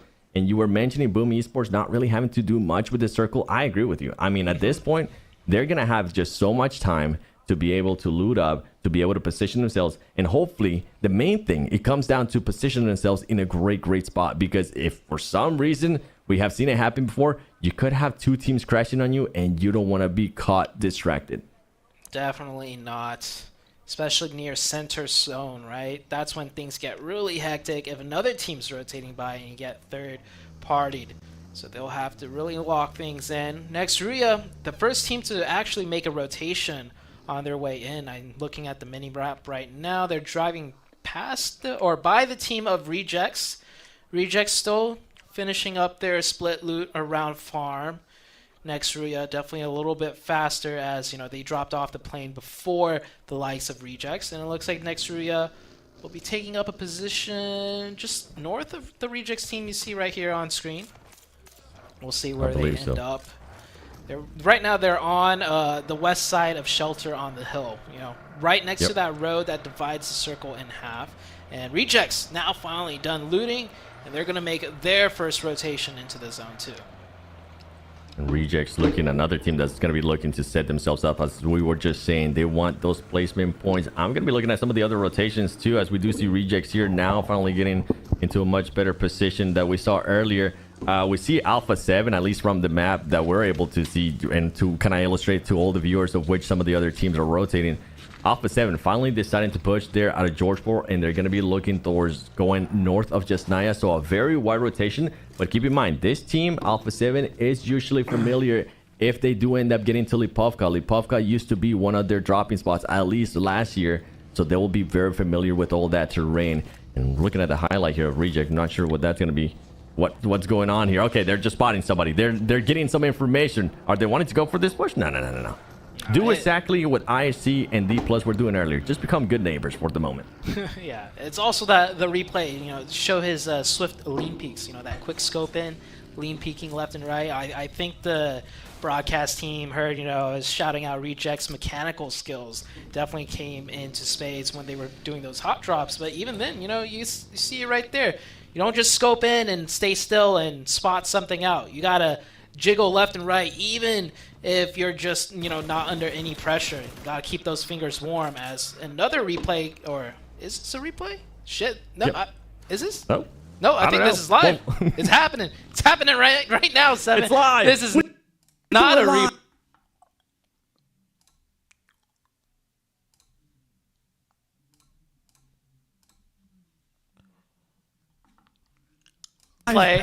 Zebra Master on that rotation, and a lot of teams all rotating in now. Pretty much 5 teams not rotating. That's it. Everyone else have rotated into this first zone. Nova ends up rotating as well. And with Super Masters, I want to see a little bit better decision making from this team. They have put themselves in certain situations where they could definitely end up getting points, but just the decision making is either a little bit too slow, the timing is off for them. I'm sure they're going to be looking to improve that. And I was mentioning earlier, Nova is going to be pushing into the circle as well. And I wouldn't be mistaken if that was possibly Nova that we got a chance to see there at the end. High Fives there at the top. Rejects looking to just keep an eye on them in case for some reason High Fives decides to get a little bit spicy and sends it to them. But at this moment, it would be insane if we do end up seeing that. Usually they end up being good neighbors. They end up sticking around until the later circles when they are forced to fight each other. Man, 7, I love this first zone. It's because you can have so many different power positions right next to multitudes of other teams, and everyone's just going to be forced to become neighbors due to the elevation differences, the coverage differences. I mean, look at these hillsides, and as I say, friendly neighbors, Alpha 7, well, they are not that, as they just take down 2 members of S2G just like that. Alpha 7 keeping the pressure on the lobby. Saying 7 said, you know what? Everybody else be good neighbors. Oh, look at that right now, zone. we're gonna take control of this area, and yes, look at that zone. That's what I was wondering. So many teams were putting themselves towards the middle. You can see at the north, nobody was there, and now this is gonna be an absolute madness trying to rotate in for IHC. I'm intrigued to see what IHC is gonna be doing, as they're gonna have a tough rotation. Maybe they could end up going all the way to a wrap around there on the north. Let teams fight it off. We'll have to wait and see. As Death Wolves, I mean, Death Wolves is still a military base too. Some of these teams are just going to have such a tough rotation. Yeah. As an ex-competitive player, this is probably the zone I hate the most in Erangel. These subsequent shifts are the worst because you have no scouting information to work with. Yep. Right down the middle is this giant mountaintop that you can't see over, so you're just going to have to drive through blind and hope you don't get shot. But as you drive through, there's wizard towers here, wizard towers there, there's ridges there, ridges here. There could be a 4-man team at any point, so it's just one of those rotations where you just gotta gun it and hope for the best. And a lot of these teams, you can see right here, driving by, that's Rejects right there getting shot at. I think Rejects have found some ridge lines to work with, and they do indeed, but everyone else is still kind of just moving in and about this area. Yeah, and something else to remember with this area, at least that we have seen in the past too, yes, there is a lot of trees that can provide cover for you, but if you are driving around, if you're driving over one of those ridges and you get stuck, it's pretty much bye-bye for you. We usually get teams eliminated so quickly if they do end up crashing in situations like this, but right now you were mentioning Reject being able to position themselves in a good spot. alongside Boom as well. And Death Wolves finally making it across the bridge, trying to find a good spot. A lot of these teams able to find a location and not having to fight, not wanting to fight if they don't have to. We're talking about good neighbors. Boy, this is the epitome of that, as a lot of these teams are just waiting to slow it down a bit. And Smoke Gaming, this is what I want to see out of this team. How is this team going to react? A bunch of misfits, a bunch of veteran players too out of Brazil. They've been here before in regards to maybe they haven't started off a tournament really, really well, but it's a completely different story here. This is a global event. Everything is on your, all the eyes are on you. The pressure is going to be on you as well. And can those veteran players that decided to band together come out and clutch it up and start changing their day here today? It's going to be a big ask for them, Sute. Definitely so. And with only 2 points so far, they're going to need to put up a big one here. And this is not an easy zone for any of these teams. No matter where the circle goes at this point, unless if it falls right on top of you, there's going to be so much terrain, so many sight lines to work through. Definitely one of the most difficult circles here, as Io gets taken out of his car by none other, of course, the Paraboy, the long-range god, ripping him out of the vehicle. Io will be able to get revived as some return fire out of the likes of IHC working well, knocking Paraboy in the next circle. I did not see this one coming. 7. Hard to the north, where there is almost no cover versus that south side that had all the cover in the world. Oh man, I think this is a first for me, seeing the way these circles have shifted. Yeah, if you hated that earlier circle, you're definitely going to hate this one, as now we're looking at IHC just taking the fight here to Nova Esports. Wow. And boy, they are taking good care of them, as now it's only Order being alive there for Nova Esports. Is he going to be able to survive? And at this point, I don't even know. He's more than likely going to end up backing away from this fight and just saying, sorry guys, I'm not going to be able to pick you up. I'm going to have to let you be, as I want to secure at least some points. They don't want to have to back to back bad games there, as Paraboy and the rest of the squad, except for Order, ends up getting eliminated. Good push here by IC. IC saw an opening. I think we ended up seeing Demo OG was the player that ended up getting a beautiful off angle on them and ended up surprising them. Now we go over to Death Wolves. I was wondering how this push was going to be from Death Wolves, as they were coming from South Military Island. And right now, so far, it's not looking on the favor, as one of the players is knocked, but they are being able to trade there with Smoke Gaming. Yeah, barely holding on right now. Smoke Gaming down to 2 players. We'll see if they're going to try and, be aggressive now, as, when you're down to 2 players in a zone like this, chances are you're not making it into the next circles for placement point. So I do like seeing this. They're going to try and go aggressive instead to secure the potential elimination points instead. They already got 1 knock. Looking to confirm that point. He's going to drive right by, get that quick point. Yep, hop in the car and jet out of there, because the return fire is underway. Looking to regroup back with his team, but both of these teams down to just 2. For a team that needs the points, you can tell why he was a little bit risky taking those risks for whatever point it is that they can get, because so far this match they have 2 points. The only problem is that only 2 players are gonna be alive, and boy, we're just gonna continue to see crazy rotations, crazy fights. And I can't wait to see which teams are going to be standing there when we get even to the stage 5, when we get to circle 6. Madness is going to be going on, as we are also seeing Zebra Masters taking the fight to IHC. Not sure where that is currently happening, but Zebra Masters is going to be able to eliminate some of the IHC players. And here we go. We're going to be switching over to it. As Zebra Masters, only 1 player of theirs is knocked, but they were able to take care there of IHC, at least some of the players, and they're going to have to worry because Vampire Esports is trying to third party this. Yeah, IHC biting a bit more than they could chew right there, taking a fight with Nova and then right into Zebra. Finally, they get a little bit disoriented as a team, and a couple of their members do go down. Of course, IHC still putting up a fight as they do knock one of the players, and Vampire may third party this as a circle once again goes north again. And this whole time, it's actually been favoring one team and one team only 7. with all these northern shifts. That is Alpha 7 sitting in now the God compound in a zone like this. If there was ever a chance for Alpha 7 to get that back-to-back chicken dinner, 3 wins so far out of 4 matches, this would be, especially with the circles that they're currently getting, and we know the position, as you just mentioned, that they've been able to get in the past. Vampire Esports does end up third-partying this fight. They're going to be taking care there of that Zebra Masters player, and they're going to be looking to reposition themselves because they only have 3 players. They need to be careful. Zebra Masters ends up getting eliminated. IHC only 2 player alive now. It's going to be Godless and Rogue trying to reposition themselves and play it safe, play it slow, slow your roll down, try to cover your angles because there's going to be so much third partying going on.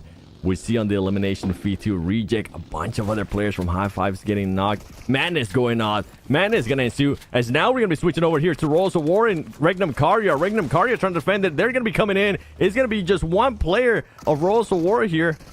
I mean, sorry, Nextruya. I was thinking about Regnum Karya for some reason, but it's actually going to be Nextruya. One player alive. He's going to be throwing a nade in there. If that's going to be able to connect, he's going to knock one player. Switch it to the shotgun. Can he connect? He's missing some shots. He's going to switch to his other gun, the Scarl, and he's able to connect there, saving his life. And now he needs to be careful. He needs to watch out for those angles because he could end up third party, getting third party as well. Yeah, that got a little bit awkward. Both players missing the shots, dancing left and right, trying to pull out the next weapon. But Nextria will come out on top, only losing one player, but they lost probably their biggest player so far for today. That is in the form of Z Wolf.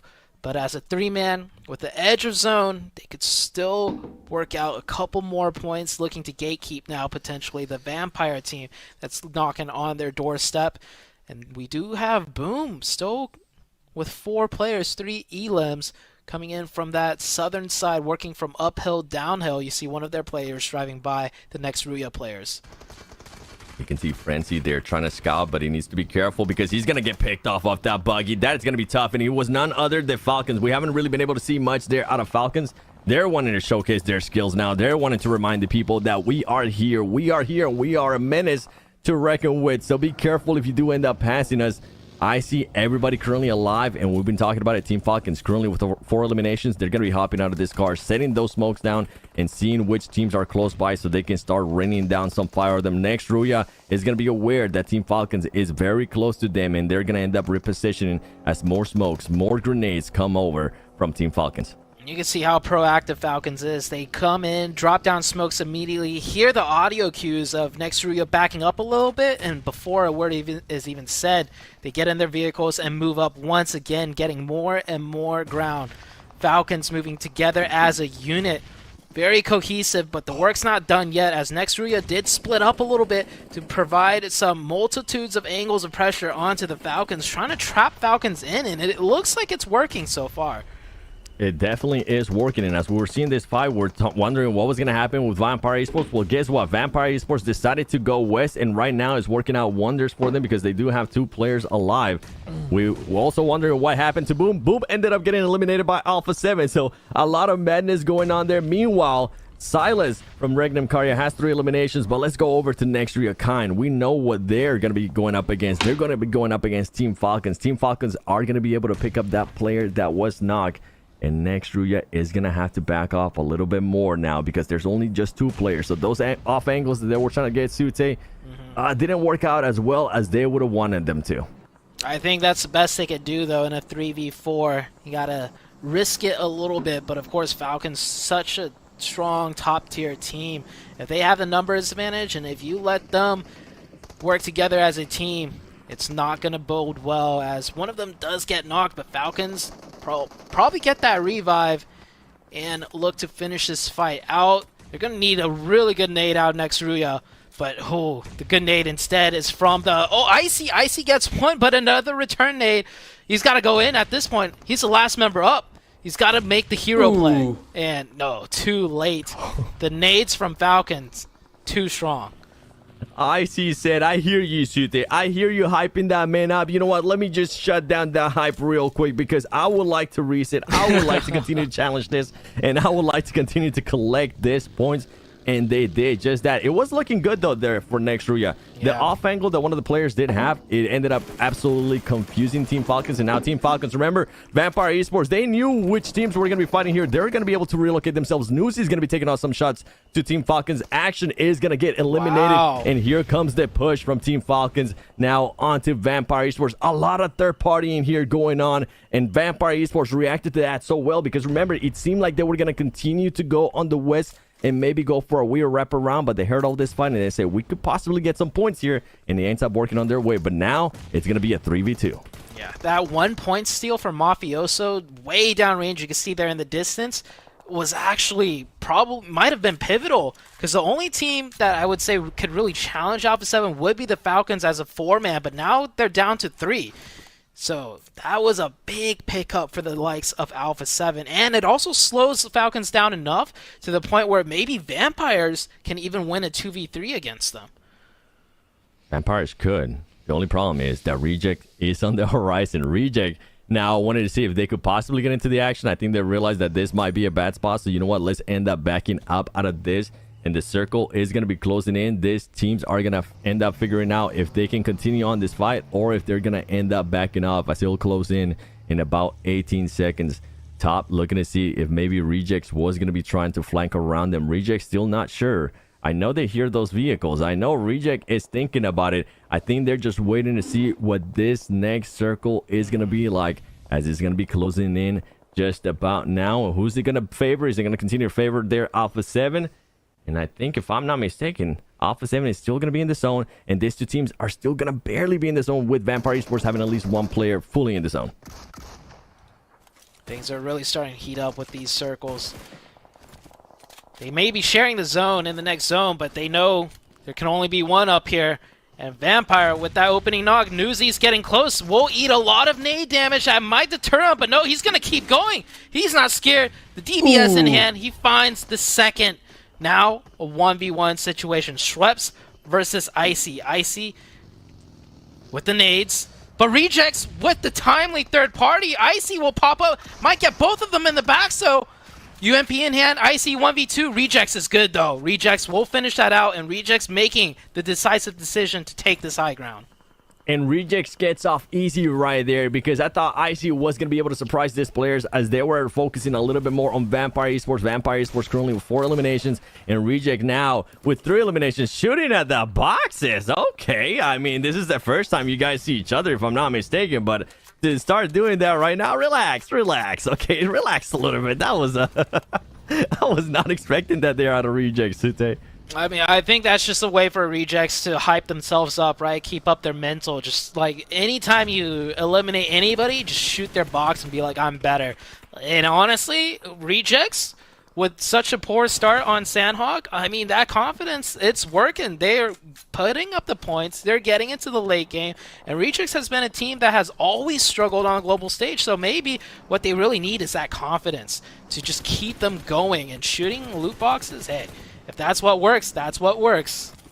You sold me. Yes, if that's what works, go for it. I won't be surprised anymore. Now I know what to expect there from Rejects, as we do have IC. IC was able to finish off the last player there from Vampire Esports, as Reject does end up backing up. And meanwhile, I'm also trying to keep an eye on what some of the other teams are doing, because we have had a couple teams trying to push towards Alpha 7, and Alpha 7 just keep getting angles, keep being able to defend that area, that compound where they're currently out perfectly, and on top of that, being aware of where all the other fights are going on. As you can see, those shots are going to be coming in from Alpha 7, so Reject having to hit the floor, keep on throwing those smoke grenades, and hoping that they stay alive a little bit longer, and hoping that Alpha 7 stops shooting at them, because Regnum Karya is also going to have eyes on them.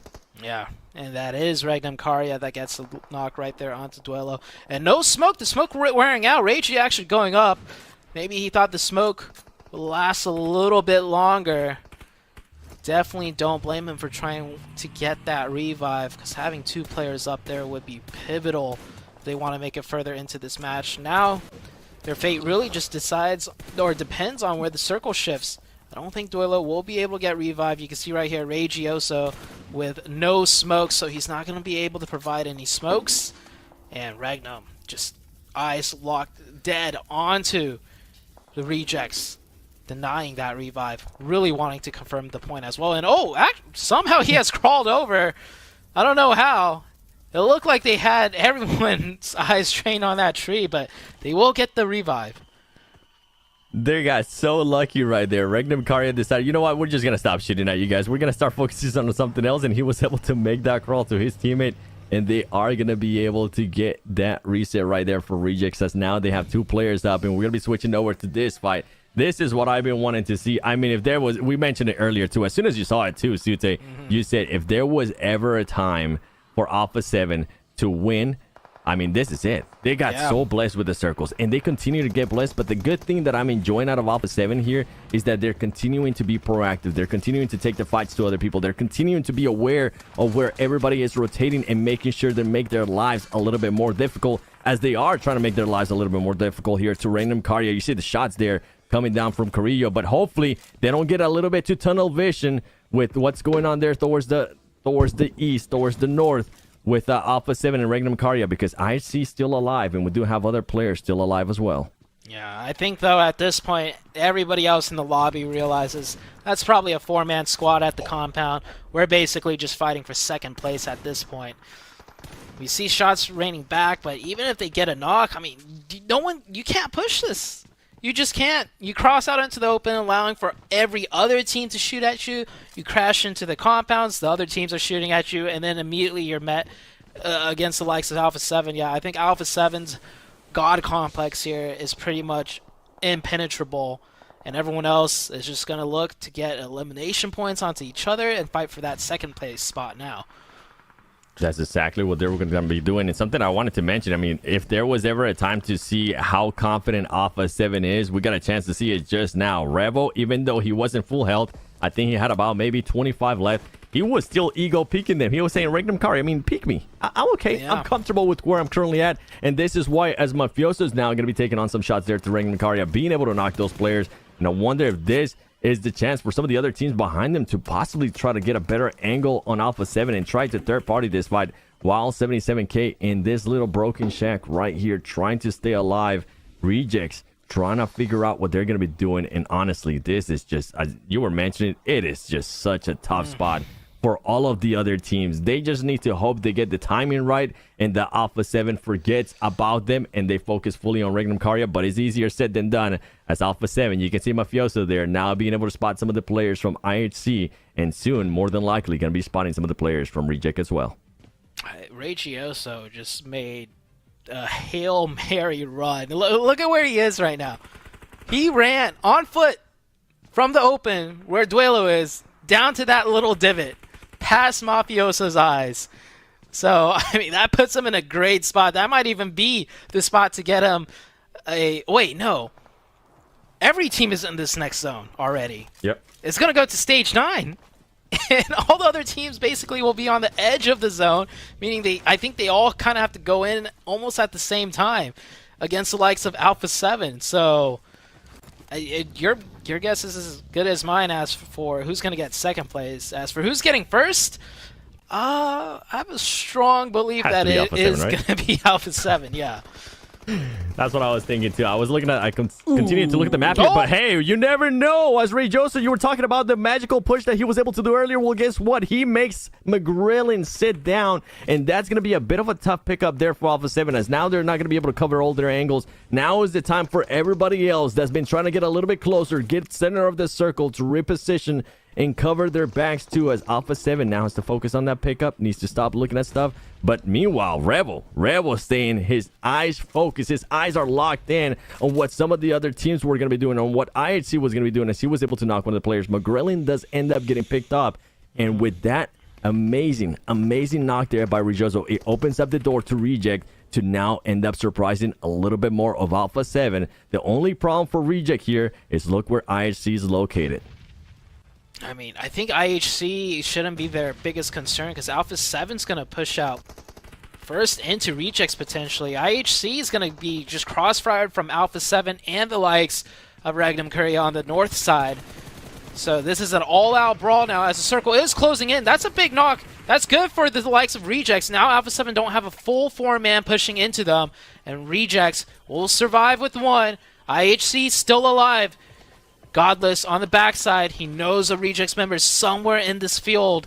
And we're down to the 3 teams. Godless jumping up and down, trying to peek over the top of the smoke. Regioso just trying to survive and get that second place.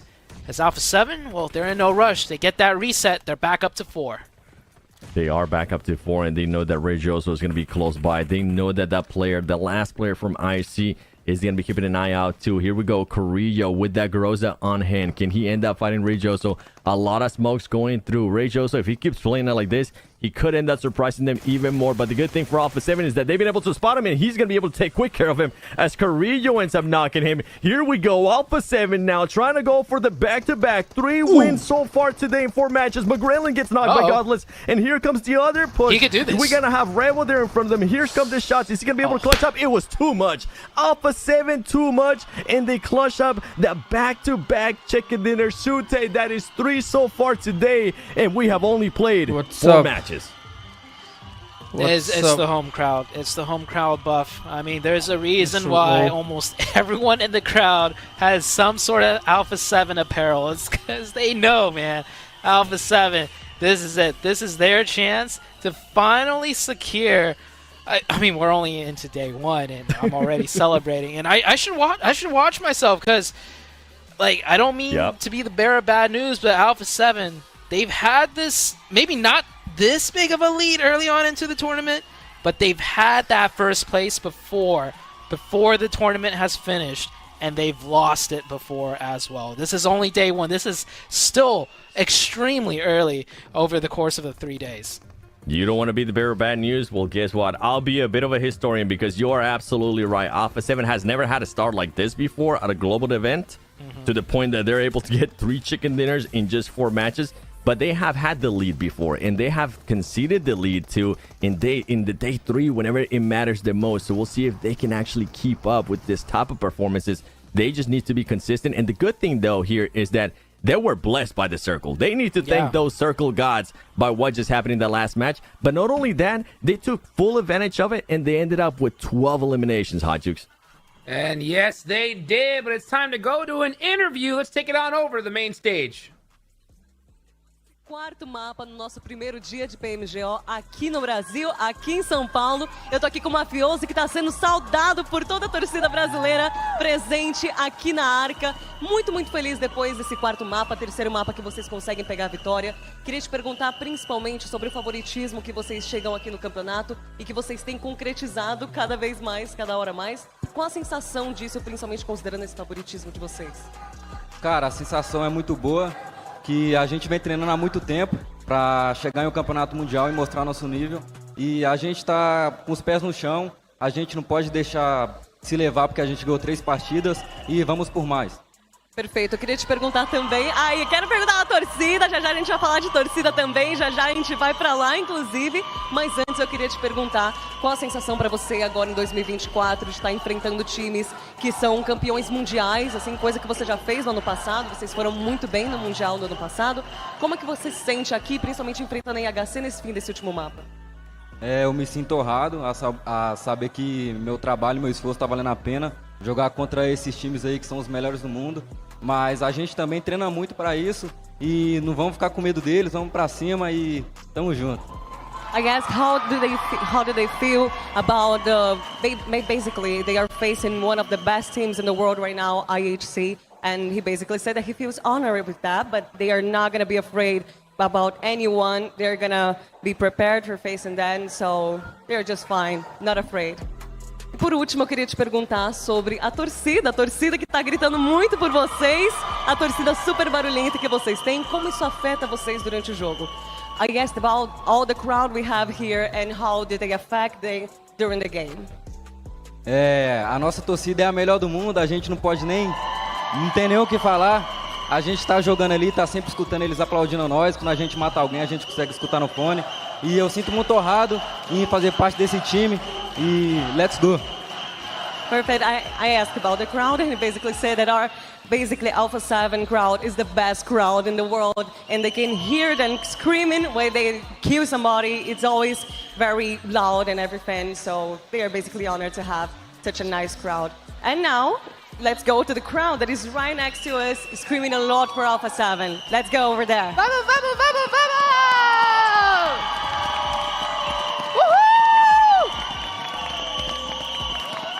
Tô aqui no meio da torcida da Alpha 7, o pessoal tá enlouquecido. Eu tô aqui com essas duas lindas que são CEO da Alpha 7. Tô aqui com a Pétala, tô aqui com a Ianca. Meninas, que trabalho incrível que vocês vêm fazendo junto com a organização. Gente, eu tô muito rouca. Hoje ainda é o primeiro dia, então vou tentar me esforçar para falar aqui com vocês. Mas é um prazer muito grande estar aqui com toda essa torcida linda da Alpha 7. Várias pessoas vieram de outros estados, longe, vieram de carro, de avião, de ônibus, mas fizeram questão de estar aqui torcendo pelo nosso time. E aí, Pétala, conta pra gente como é que tá a emoção. Só o primeiro dia e vocês já arrancaram na frente. E aí, será que This has that regular pistol shotgun right there. That is not what you want.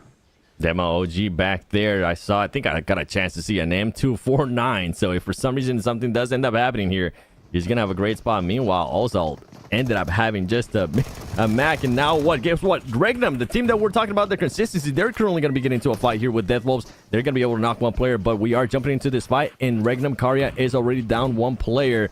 They're going to make sure that they don't lose any more. This player doesn't have any armor, no helmet, nothing to his name, and he's still going to be making the push. Can he time this right? Very close by. Can he push out and actually eliminate that player? He's going to make a jump down, and he's going to keep on chasing. What a madman this guy is. He's got to be careful. If they find a shotgun, he's going to be in trouble. He has no vest, no helmet at all, but they really want to take out the Death Wolves. Here comes Regnum Karya Bra, trying to be able to find some angles here. Just doing nothing but suppressive fire, but a nice little knock there from Death Wolves might just shut him down.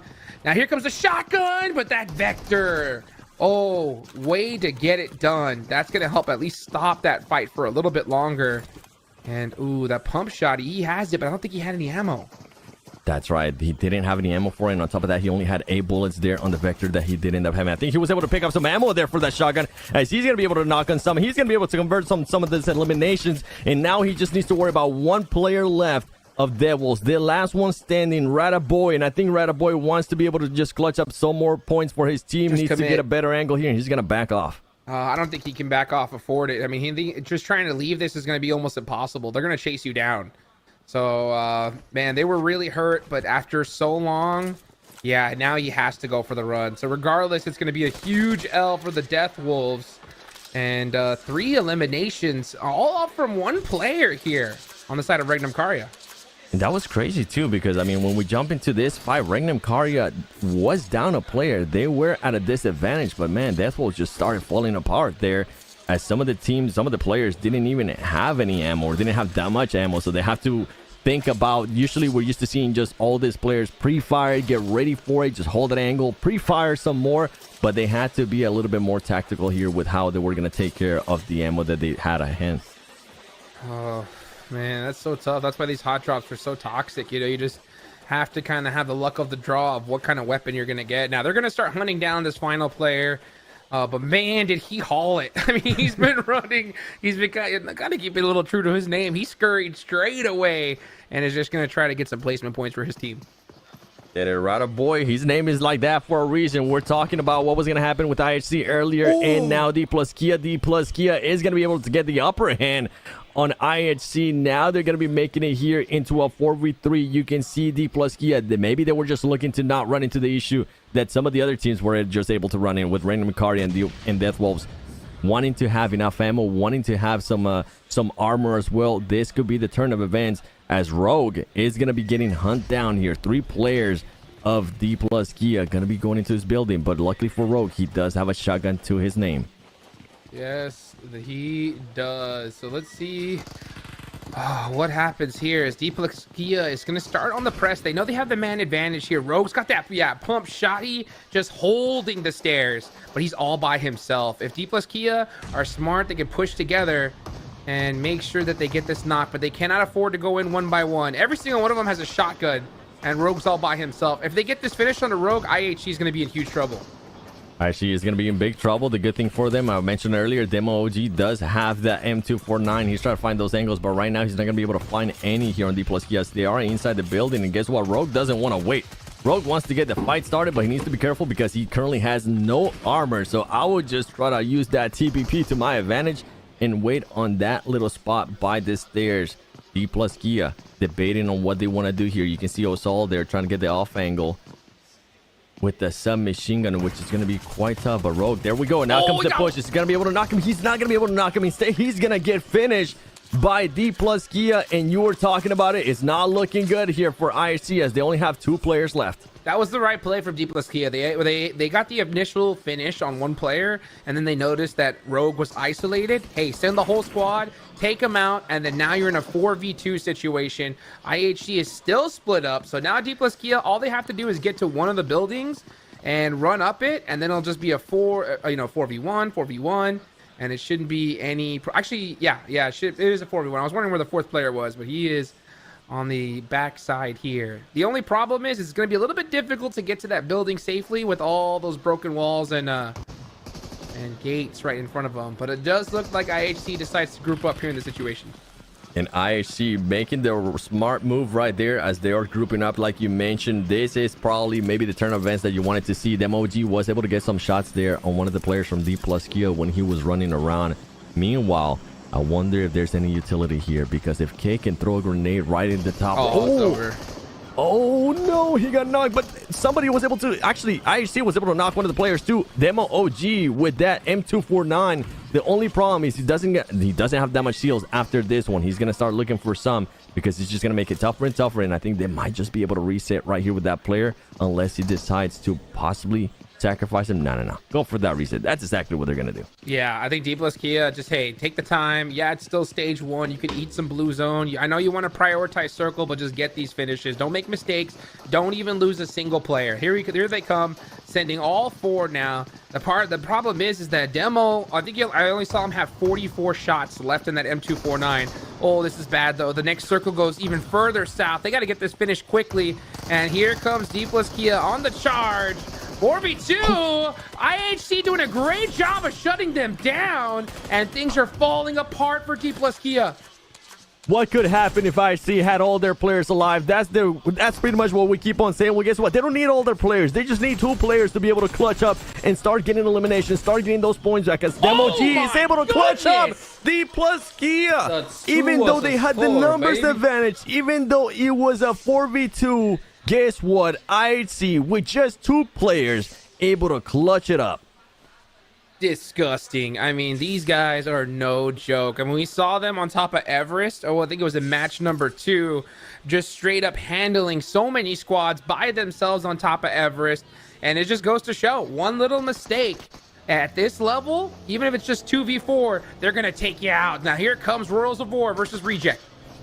Reject trying to back off. They currently have 2 players here as the other ones are behind them, trying to see if maybe they can provide some cover for their teams right up on that building. Royals of War, we were talking about them just now, saying that they've been able to take the fight there to some of the other players. But guess what? We're also seeing on the elimination feed for that fight between IHC that just happened and D plus Kia. They're just so far away. This blue zone is going to start taking, and they don't really have that many heals.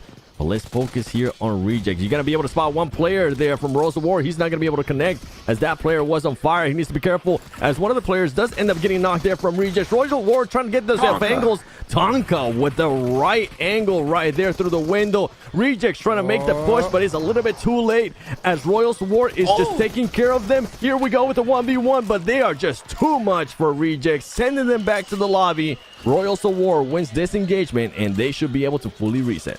Oh, Reject running out of ammo there in that situation. Real tough break for them as they just continue on with these early fights. And it had been working out for them a little bit, but they just it was bound to just go the opposite way eventually, and that happened to be the situation here. Now, Nova, these guys really can play well in Miramar, 7. Matter of fact, out of all their maps, what do you think is their strongest? Oh, that's tough. That's really tough. I don't know. What do you think? I think Sandhawk today. Obviously, right? But I think in Miramar is one of their strong suits because they love, kind of playing these splits. I personally was talking to, Zute. I was talking to you too about how I don't think the splits really work so well anymore. But Zute said, that if any team could still manage to, really make it work, it is them, as this next zone goes dead center onto one heck of a squad. Vampire Esports, we were talking about them. I was saying don't mention them because it's not only Vampire Esports. Look who is going to be to the west of them that are also going to be inside that zone.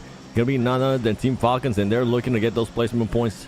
I would be happy to see them get a chicken dinner and just close up the gap there to first place, as Alpha 7 currently has 59 points. But 59 points is nice, but it's not the massive lead that they would want to have after 3 chicken dinners. And if Alpha 7 can get 3 chicken dinners in a row, my goodness, if you saw that crowd being happy, I don't know what they're going to be doing whenever we end up showing them again. Ooh, it's going to get crazy, that's for sure. Like I said, we'll have an interview with every single one of the players as here comes Carrillo. Oh my goodness, just straight up dominating the final player of the Death Wolves. You can just hear the crowd going nuts every single elimination they get. And that crowd is going to keep them hyped. You heard them say, Mafioso earlier saying that they could hear him. Every single time they get an elimination, they could hear the crowd in the background. And boy, as somebody that has played Hot Jukes, you have played an Atlanta event before. You have heard that crowd. How much difference does that make, especially considering that Alpha 7 are the hometown heroes? I will say it makes a big difference depending on the kind of person you are and player that you are. For some people, they just can't handle pressure. So sometimes that crowd actually makes things harder, right? When it gets the highs and the lows. But you can see Alpha 7, they're so used to the pressure by now. These guys have gotten top 3 in 2 PMGC tournaments. As a matter of fact, a lot of people thought they should have lost, they should have won the last one, barely losing it out in the last second. So I think for a team like Alpha 7, the crowd just hypes them up more and more and more, and hopefully they continue that streak. And like you mentioned, with falling short so many times, they feel like they're just right there. And guess what? Who's right there? Next, Ruya, as they're going to end up eliminating Regnum Karya. And this is the opening that some of those teams needed, and the opening that Alpha 7 needed as well. Because if Alpha 7 ends up with a great match here, boy, that gap is going to be building and building. And the crazy part, too, is that there's only 2 players alive from IC. Yes, they're going to continue to do work. Oof. But if Alpha 7 ends up with a win here, we could have a much, much comfier gap. And as I'm saying that, S2G ends up knocking 1 player from Alpha 7. Yeah, and I'll tell you what, Alpha 7 needs to stay up. They need to create that big gap. And one thing I want to see in future days, future games, is for them not to let off the gas. You know, I don't want to see Alpha 7 switch to passive once they have that lead, because that's how aggression is what works best for them, right? Yep. The fact that they don't make any second thoughts, any second decisions. And I hate to see when teams do that. They get a big lead and then they're thinking, oh, let's just change it up. All we got to do is get 5 points. And then we see them get passed up on the leaderboard. So they got to be careful, because even though IHC has 2 players up, 7, they got 5 eliminations. That's insane, man. That's insane. You know what? They ended up getting 4 eliminations earlier from D plus Kia, and on top of that, I think they ended up eliminating 1 player from Regnum Karya too, which is just absolutely ridiculous. You're going to see Team Falcons there being able to hold off next year, trying to see if they can maybe end up surprising. New Circle still going to be locked in on Vampire Esports. Team Falcons, though, barely in this zone. They're going to be looking to maybe position themselves a little bit better. But if you can, while you can, Team Falcons, continue to get these points. Next Ruya giving you some options with the points. Keep going for him. And I was going to go back to what you were saying there in regards to Alpha 7, how you were talking about that team playing it a little bit different. You know what? We'll go back to this because Royals of War is now taking the fight. They didn't get enough with Reject. They won more, as they're going to be taking the fight over to Nova. Nova's in big trouble, man. I think almost all their points came from that first game, right? Yep. I mean, they have not been able to have a good performance in Erangel, and now it's not looking good in Miramar either. Gonna have to figure it out, but Carrillo goes down to Boom in the feed. You can hear the crowd get silent. But Grellin with a nice little return shot, huge, and now we're gonna switch to that fight. Here we go. And this is the opening that they needed here. Alpha 7 currently with 2 players knocked, but Boom is nearby. Boom is a team that hasn't really been able to put up good numbers so far today. As you can see, Revo going for that push, but they are just too much. As Boom Esports says, no, Alpha 7, slow down your roll. We don't want you guys to get up on the leaderboard. And for the teams that were looking to make that change, for the teams that were looking to get those extra points, what a better time to do so now that you have first place and second place out in the lobby waiting for the next match. I mean, especially for a team like Boom, right, in 13th place, to get 4 eliminations on the top squad, that's going to be huge for just your overall mental, help you bounce back. Yeah, it's at the end of the day, but if you can get a good game here and a good game in the next Miramar, that'll definitely put you in a good position going into tomorrow. You could see the look on the faces of the crowd, right? Once they saw Alpha 7 go down. Not too happy, but there's still a lot of Brazilian squads still alive here.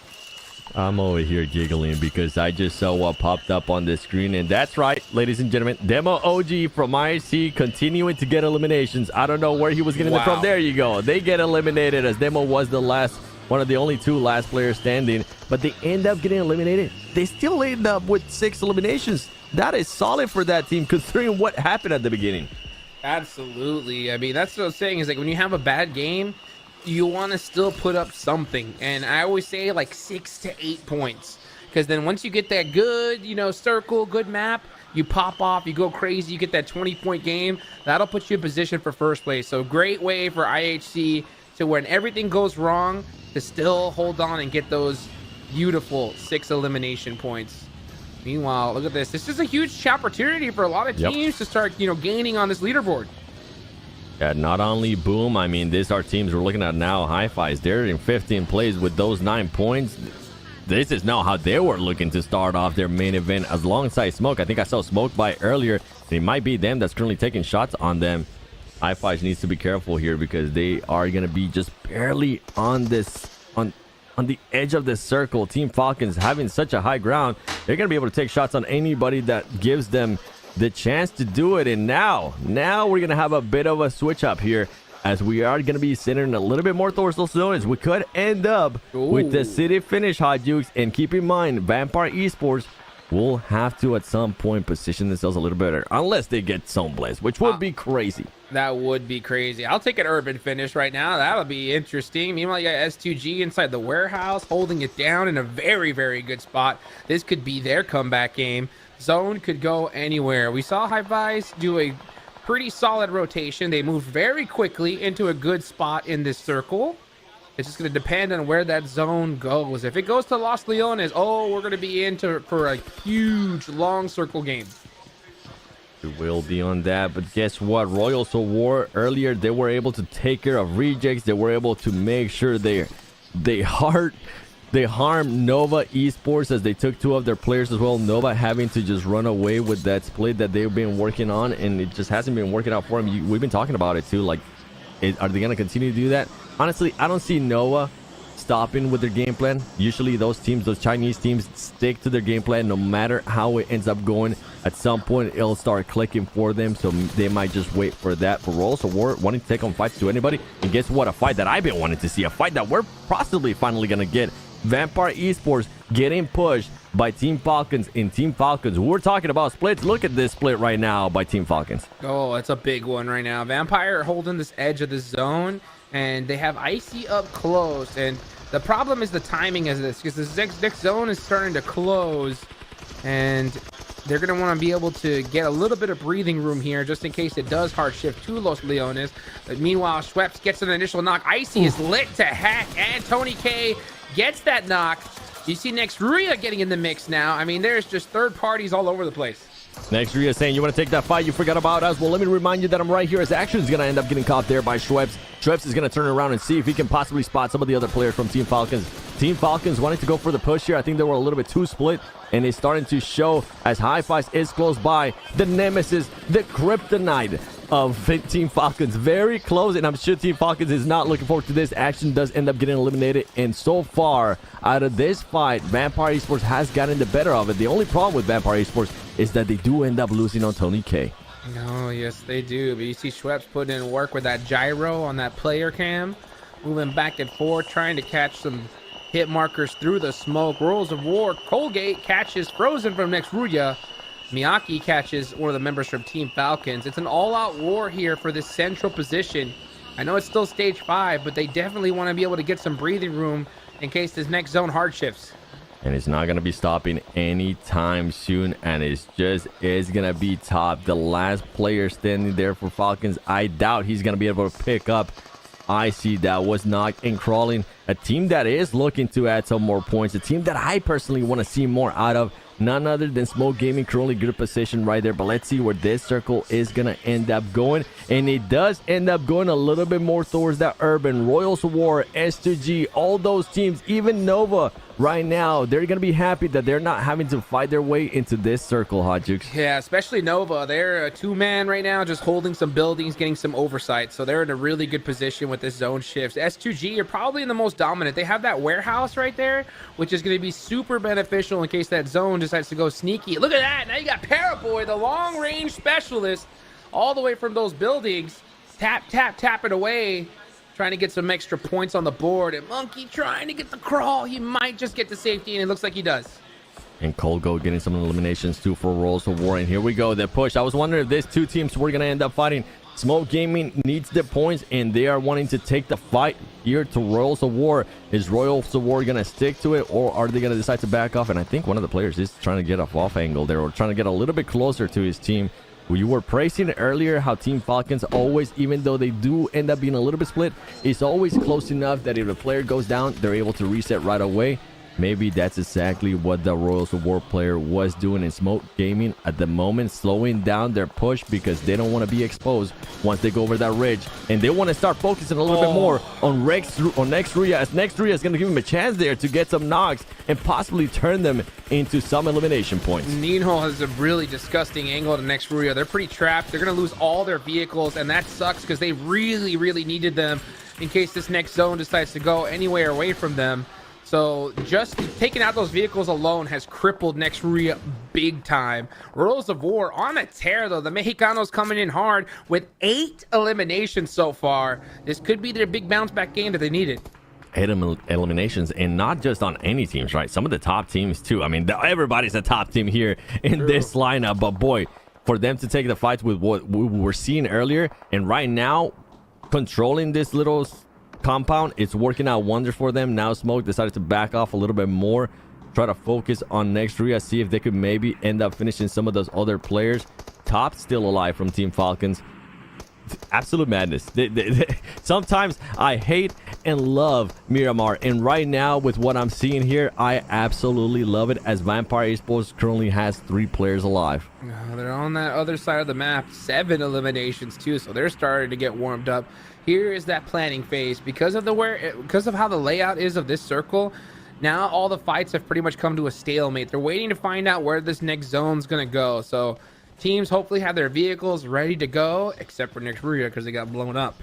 Nextria is just hoping that that zone comes to them. If it does, they'll be in a great spot. If it goes away, they're done for. And if it starts going even more to the urban, all of these teams are just going to be hurting. As you've seen, Team Falcons, even though they were trying to make pushes, even though they were trying to get into fights, they end up getting eliminated with a big O donut. With big O, 0 points, not what Team Falcons was looking to do, considering that team has been consistent when it comes to the Pmgo prelims in regards to Miramar, not how they were expecting this to go. And now for S2G, they're going to have to start worrying about Boom. Meanwhile, they have a Hi-Fi's player that's going to be very close by as the circle closes. And my goodness, does it close in an interesting spot. It sure does. It gives a huge advantage on over to S2G. S2G has been chilling in this warehouse for a hot minute, and they're not having to worry about anybody so far. The only problem is that if we see some teams come on from that right side of them right here, so only 2 players saw what Paraboy was. I'm sure they're going to be looking to get some points on the first day to study these teams and amp it up. I wonder if that's exactly what's currently going on with Nova. Yeah, I mean, Nova's always been that kind of team, right? Always been a late tournament squad. It's just going to be so hard if Alpha 7 continue to play the way they have, right? If they continue to soak up a bunch of points, that'll be huge. But they did go out early here. Vampire, Royals of War, Nextria was in the mix, but they just went out. So we could see some of these teams, especially Vampire and Royals of War, if they get a good finish here, finally start to compete at that top level. And I'm glad that so many teams towards the bottom are currently alive, trying to make a little bit of points here. And Paraboy, we were just talking about it. I think he might have been able to hear something, because he's going to be throwing nades, and he needs to be careful not to be too exposed there. It's going to be a tough push here. Luckily for him, he still has a little bit of the ridge, but I don't think this ridge is going to be in zone. It is going to be for Longster, but I don't think it's going to be for Paraboy. Paraboy's going to be taking some shots there on Zebra Masters, and he's going to end up sending it to the lobby. But the thing is that there's another player right below him that's going to know that he's going to be up there, and they're going to be waiting for him to just jump down. Oh, yeah, they're not making it off this hill here. So right now you can see Paraboy and Long just trying to get as many points as they can as possible. The zone centers on up. S2G getting very zone blessed in here. They haven't had a single elimination because they haven't had to move. Paraboy gets knocked. Long, I think, has to just not even worry about him. Try to get some points on the board, because you know that, yeah, you're not making it down this mountainside. Yeah, and that's what I was worried about there, where Paraboy was. None of that was in the zone, and it was going to be tough for him to be able to even move. Longskirt does have a little bit of time to work with, So he's going to see if he can maybe collect any points from any of the teams that are going to be fighting here. Smoke Gaming taking more of a southwest angle here on this fight, as they're going to try to surprise Vampire Esports. Vampire Esports, remember, they lost Tony K earlier in the fight that they had with Falcons and a bunch of other teams third partying. Vampire Esports could possibly be able to hold out Smoke. I don't think Smoke is going to want to fight them, though. With everything here, honestly, I don't know who's going to end up winning this match. All I know is that S2G is going to be looking good, and that is it for Nova, only being able to pick up one elimination point. Yeah, I don't really like this from Smoke. I would have liked to seen them kind of circumvent and just battle it out with Royals of War. But this is the part where it gets troublesome, you know, especially since they're in last place. They just desperately need points. They don't want to do any risks. And that is a risky play. So they're just going to hold it out. The problem is that they're wide out in the open. So there's not much that they can do from there. We'll see what they have to create some smoke walls, drive up, and try a crash. Look at the fight. How is he going to be doing? Boom, still alive. Boom, looking to get those points. They already have 5 in eliminations. They have all their players standing, if I'm not mistaken, in Royals of War. We saw what they were able to do earlier to Noah. We saw what they were able to reject.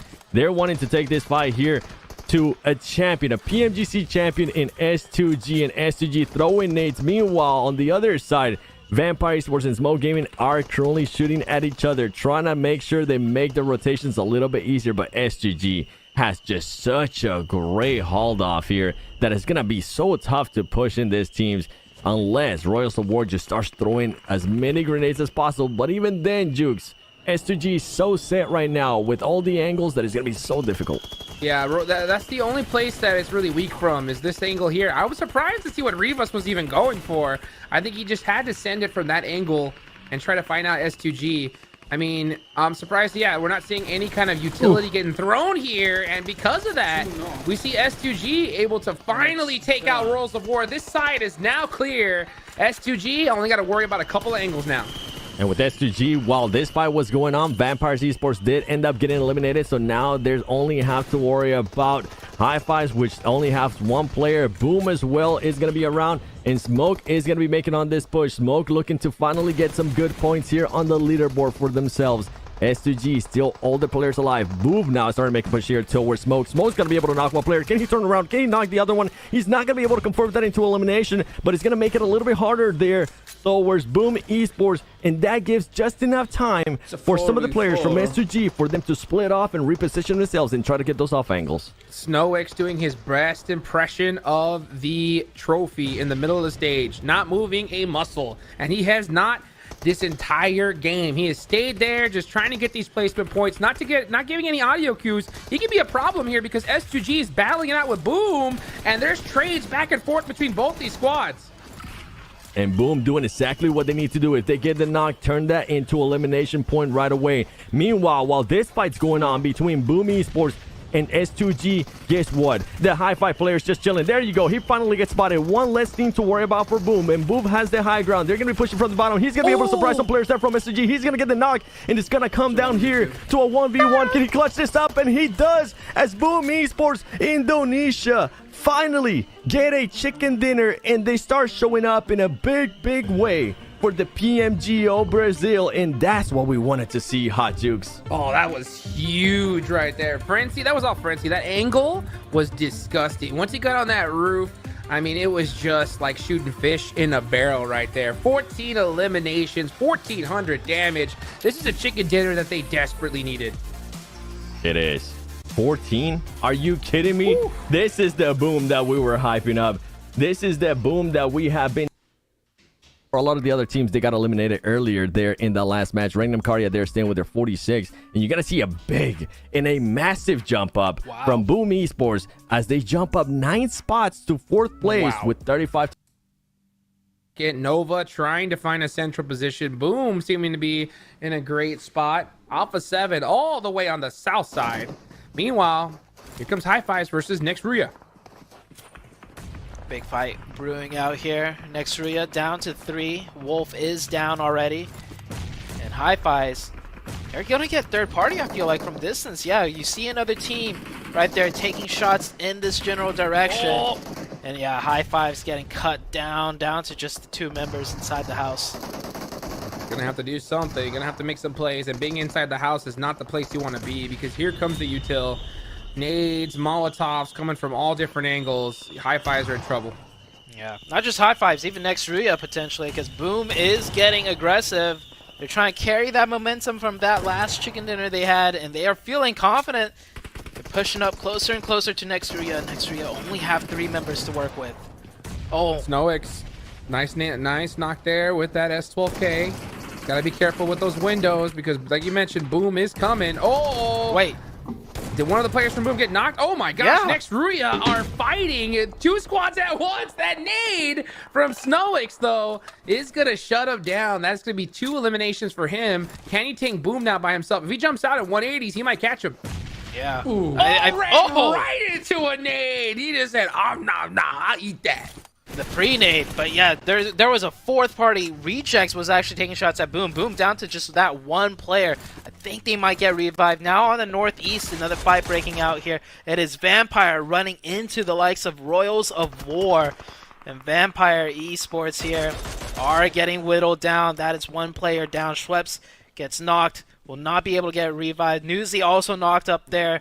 And it is just all-out mayhem every which way. Alpha 7 far down in the south. Catch, I believe this is Dead Wolves by surprise. And Wolves down to a solo. Alpha 7 picking up points. I can feel the crowd cheering right now. Rato Boy, the last one up, trying to get a thirst. Couldn't do it. Great teamwork right there from Mafioso. Just for reference, guys, if he was 2 steps back, homie's getting thirsted. So, Yep. Beautiful, beautiful timing there. And great synergy from the top squad in the lobby right now in their home turf. Look at that, 4 eliminations. You know what, by the way? I take back what I said about IHC. I take it back. I Yeah. no longer agree with my last statement, because remember in It's that not Aaron enough? Gale match, remember how much we were saying, imagine if they had 4 players. True. You know what I'm saying? We said I that think they so need it. much. Yeah, they need it. If they had those 4, they could have won that game and gotten way more than just the 3 or 4 eliminations from the early match. So yeah, I mean, IHC, I think they really need to keep up their whole entire squad here, because they're making it happen with 3. But imagine if they had their whole team up. I think only because Alpha 7 is so on fire Good point. Yeah. that they need 4 and they can't take hot drops. Otherwise, disregard Alpha 7's, 3 chickens, and IHC is basically, first place. Doing hot drops and losing players early on, taking fights. So in this specific situation, if they want to catch up to Alpha 7, not even catch up, surpass Alpha 7 with how well Alpha 7's playing right now, getting 4 points with 1 player out is not even good enough. Not if you want first place. And you want first place, $100,000 on the line. But not just that, right? It's the prestige, right? Yeah. That putting it in your bio that you're the 2024 back-to-back first ever, for Pmgo. IHC. Yeah, imagine back-to-back belts of global events. That is absolutely insane. Next circle will be shifting soon, as I think every team has pretty much moved into zone. Still a lot of crossfire sections to be had, as Nova losing a player there. Paraboy answering right back. That's in the northeast, the northern side. Definitely very congested as the circle kept shifting south. So majority of the teams are positioned up on the north. S2G here. More central, but working with only 3. Working with only 3 indeed, but these 3 are no joke, that's for sure. Uh-oh, look at that. Kaos is able to go ahead and find himself an MG3. That's what you want in a zone like this. So he's going to be well set up. Meanwhile, his teammates just getting busted out of vehicles. Gonna have to find a good angle here, as he's going to start using some band-aids, trying to keep that first aid in his back pocket. Uh-oh, now it's just up to him. His teammates... Ooh. Oh, just got shredded. R.I.P. MG3. Yep.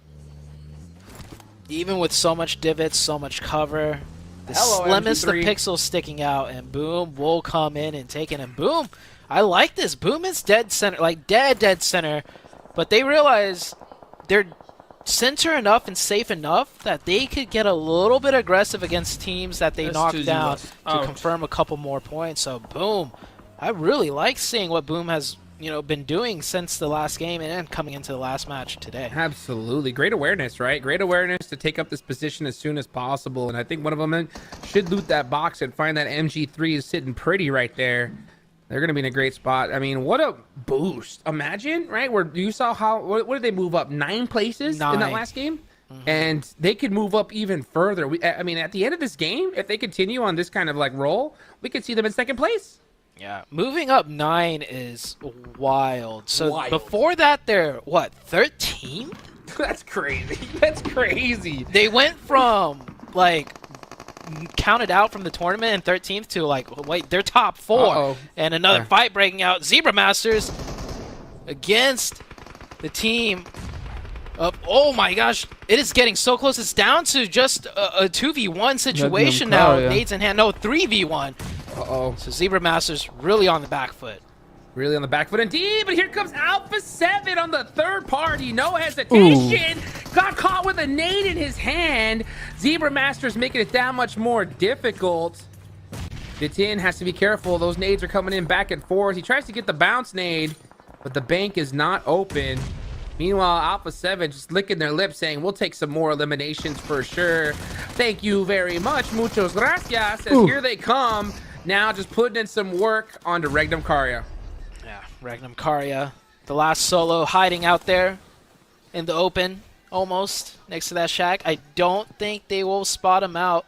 He's actually, it's actually enclosed from 2 sides, so. Oh, never mind. Mafioso spots him out. Wild. He's done for. What the hell? That was so sick, though. When he got in that passenger seat of that vehicle and then hopped out, I thought we were going to see a play there for a second. But Alpha 7 said, not today. We're going to go ahead and put some big points on the board. Jeez. 8 eliminations. The crowd's going nuts. And this is 8 eliminations early into the match. Relatively early, considering how many players are still left alive, right? And Alpha 7 has 4. And it's almost good that they're not center zone. That just means they're going to fight their way in with 4. This could give them even more points as Falcons. They're not done yet. We're going to see more action from them as Top opens it up. Here they go. Top putting in that work. Crazy suppressor fire. Instant peek down. Almost like he sensed those shots coming his way. Meanwhile, look at that. Another knock there coming back and forth. Here come the runovers, though. Action. Making it happen with that buggy. Now it's a... Oh, actually, that finish is going to hurt. Yeah. Aragon and Tonka not going down without a fight. That reset was much needed for the Falcons team. They really need 4 up with where they're at in the points leaderboard. And Nova coming in, chiming in when the opportunity strikes. They will steal a quick one and only one, as they have 1 elimination point to their name. Long scorer in the back lines holding it down for the team. So Nova do a quick little peek and fight's over. They'll back up. Yeah, from what I understand, you got Order now taking over that IGL role, and Jimmy was doing so much work as that IGL, but now it's going to be up to him to lead that charge, and he is going to be out, and it's tough, especially with the new spectating and competitive to IGL when you're eliminated. So, I mean, back in the day, it was okay. Now it's a lot harder, so we'll see how they decide to handle this. And, man, if they want even a chance at a top 3 position, they really need to make something happen with 3 players here and now. Yeah. Revel versus Tony K, and that is another monster team eliminated. Man, Alpha 7 just cannot be stopped right now. They're at 60 points plus 9 elimination points. All I gotta say is nice. Rejects. Nice. Rejects have 4 up. I want to give a little bit of credit to Rejects. They've really, bounced back from a bad game 1, a just crazy back-to-back hot drop fight almost in game 2, and then some consistent late game finishes. So Rejects, they're showing that steady improvement from, global to global to global. And I think I wouldn't say this is the one where they're going to make their huge breakout, but I think this could be the one where they finish closer to top 5, which would be a big win for the Rejects team. Of course, it's only day 1. We'll see how far they get. Absolutely. I just thought of something. Could you imagine what it'd be like playing in this tournament right now as a different team? Like, you already see Alpha 7 dominating. You're in their hometown. You're in their home country.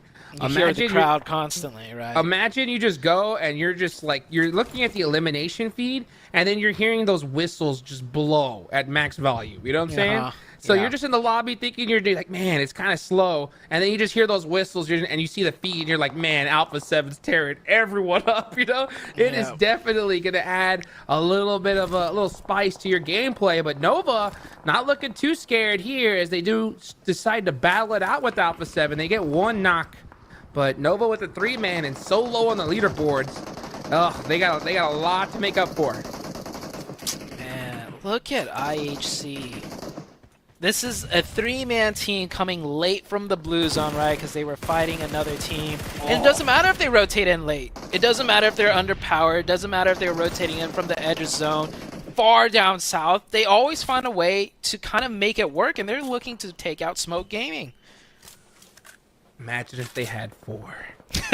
You know, imagine if they had all 4 up. I mean, you're right. I mean, IHC is just so dangerous just as a 3-man alone. If they had all 4, they'd be running the south side. But now you can see them playing it as a 2-man. You know, looking to just kind of poke at Smoke Gaming. Smoke Gaming said, nah, I don't want none of this. Uh-oh, Nova now getting a long knock against Carrillo. Here comes Boom, though, from the other side. Alpha 7's pinched. Yeah. If Boom gets aggressive here, this could be the end of Alpha 7. And Alpha 7 needing to manage both sides right now. Boom. They had a huge last game. Will that give them the confidence to keep this pressure up? And I think they realize the team that's there is pinned between them and another team to the north. But it looks like Boom is a little bit more concerned on the other side as well. So Boom not getting hyper aggressive does give Alpha 7 a little bit of room to breathe. But if the circle shifts away from, you know, the east side, all 3 teams will have to congest onto each other. It'll be interesting to see here because, you know, everybody knows that Alpha 7's dominating this lobby and that first place is the goal. So I wonder if these squads like Boom and Nova, if they realize that Alpha 7 is up there, you know that you need to shut them down. You need to stop them. So if they get an itch and realizing that that's them, I wouldn't be surprised if we see them go above and beyond to make sure they take them out the lobby early. Potentially so. Next circle comes up. It centers right on up. That does mean Alpha 7 is going to have to move in. But now in this situation, since Alpha 7 has more breathing room, they could sweep more north or south and isolate a fight rather than going straight middle and having to face both. But just as I say that, Long Skirt does knock one of the players of A7. One of the players of Nova did also get knocked in return, however. Okay, Alpha 7's still all up, and I don't think they truly realize who it is because I don't think they've seen it in elimination. I'll tell you what, though. Let's just play a scenario, right? If Boom and Nova did know that this is Alpha 7, for sure they're going to gatekeep it. You know I what think I'm saying? so, Like, definitely. they have to. Ooh. Nice knock. Frenzy. 10 elims last match. Only 2 so far, but definitely wanting to get more, and that suppressive fire may just be enough for Alpha 7 to give up on that revive. Yeah, they are just getting pinned in and pinned down. And they just lost a vehicle. That was a crucial one, too. They needed every single one they could get their hands on to try to get into this next circle. Oh, but actually they do have a couple, but oh, beautiful shot there. And Revel is going to get finished. Once this is done, now they know who it is. So let's see what they decide to do. Will Boom decide to press the issue, definitely not realizing that this is Alpha 7? Ooh. Yeah, but if Boom presses up, they're kind of going to the sidelines of Nova, but Nova's going to finish it out instead, and that is A7 out. A7 out, though, with 9 elim points. Ooh. And I think they got a couple of placement points, too, so that's Nice. honestly a good game for A7 to end on.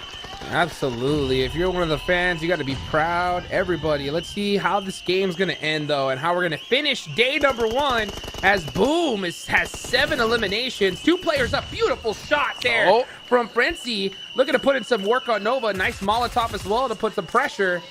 Can he hit these shots, though? He's got a UMP. He's going to have to do it 2v1. Strafing back and forth. Ooh. Oh, goes down. Yeah, Frenzy too far from his teammate. He knew he did not have time to back up. He just had to go for it. Now Pwnbit, yep, with the nade. Oh, that could be good. Oh, it looked falls good. a little bit too far to the right side, yeah. Oh, And that one's good, though. But Nova will get a revive back up to 2. Pwnbit, oh, he's got the MG3. This could be it for Nova. Here he goes. Oh, but he didn't see the other person there. Beautifully played there. Great idea there from Paraboy to go full right Yeah. and give that other player false confidence. and they took advantage of it. But man, we haven't seen these two guys in a second now. Falcons looking really good. IHC as a 3-man. Imagine if they were 4. Imagine if they were 4. Paraboy now taking him down to 2, but a beautiful nade from Rogue to shut that down. Yeah, and with 2 more on the supporting backlines, IHC may have to stop even if they got that knock. But if they had 4, they would have 3 players up. That's true. And that could be enough to push out the 2 players of Nova.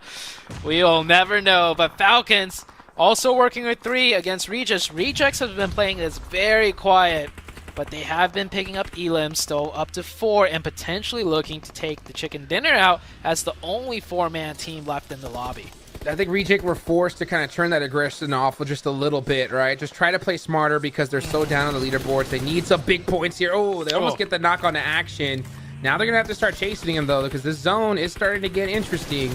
Man, Falcons found that beautiful little dip there, and that has just been huge for them.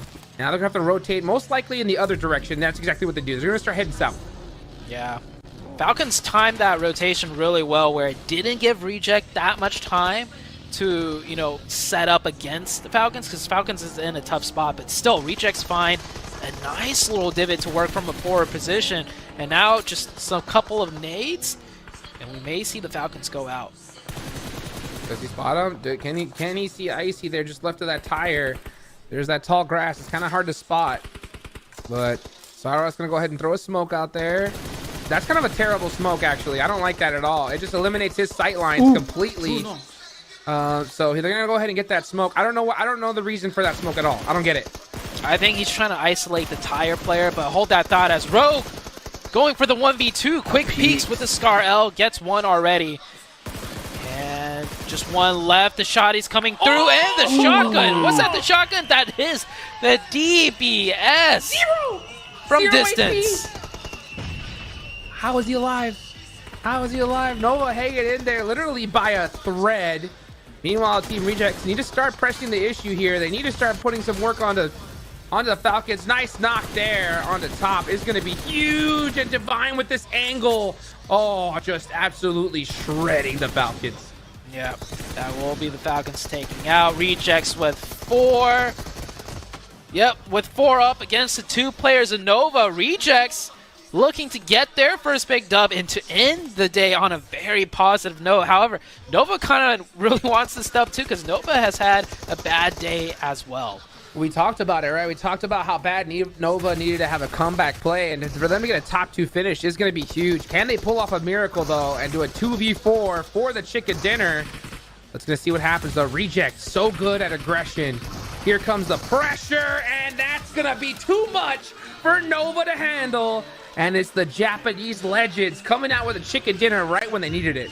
Yeah, big win for Rejects, and everything we were wanting to see out of Rejects, I mean, it's like they could almost hear us, right? They started playing more and more, you know, consistent, played it a little bit slower, made it into the late game with multiple players, and finally at the end of the day, they get a win. And Falcons, that wasn't a bad game, but they're here for the championship trophy. They're here to get first place. They're not here to finish top 3. And I don't think they're happy with the day at all.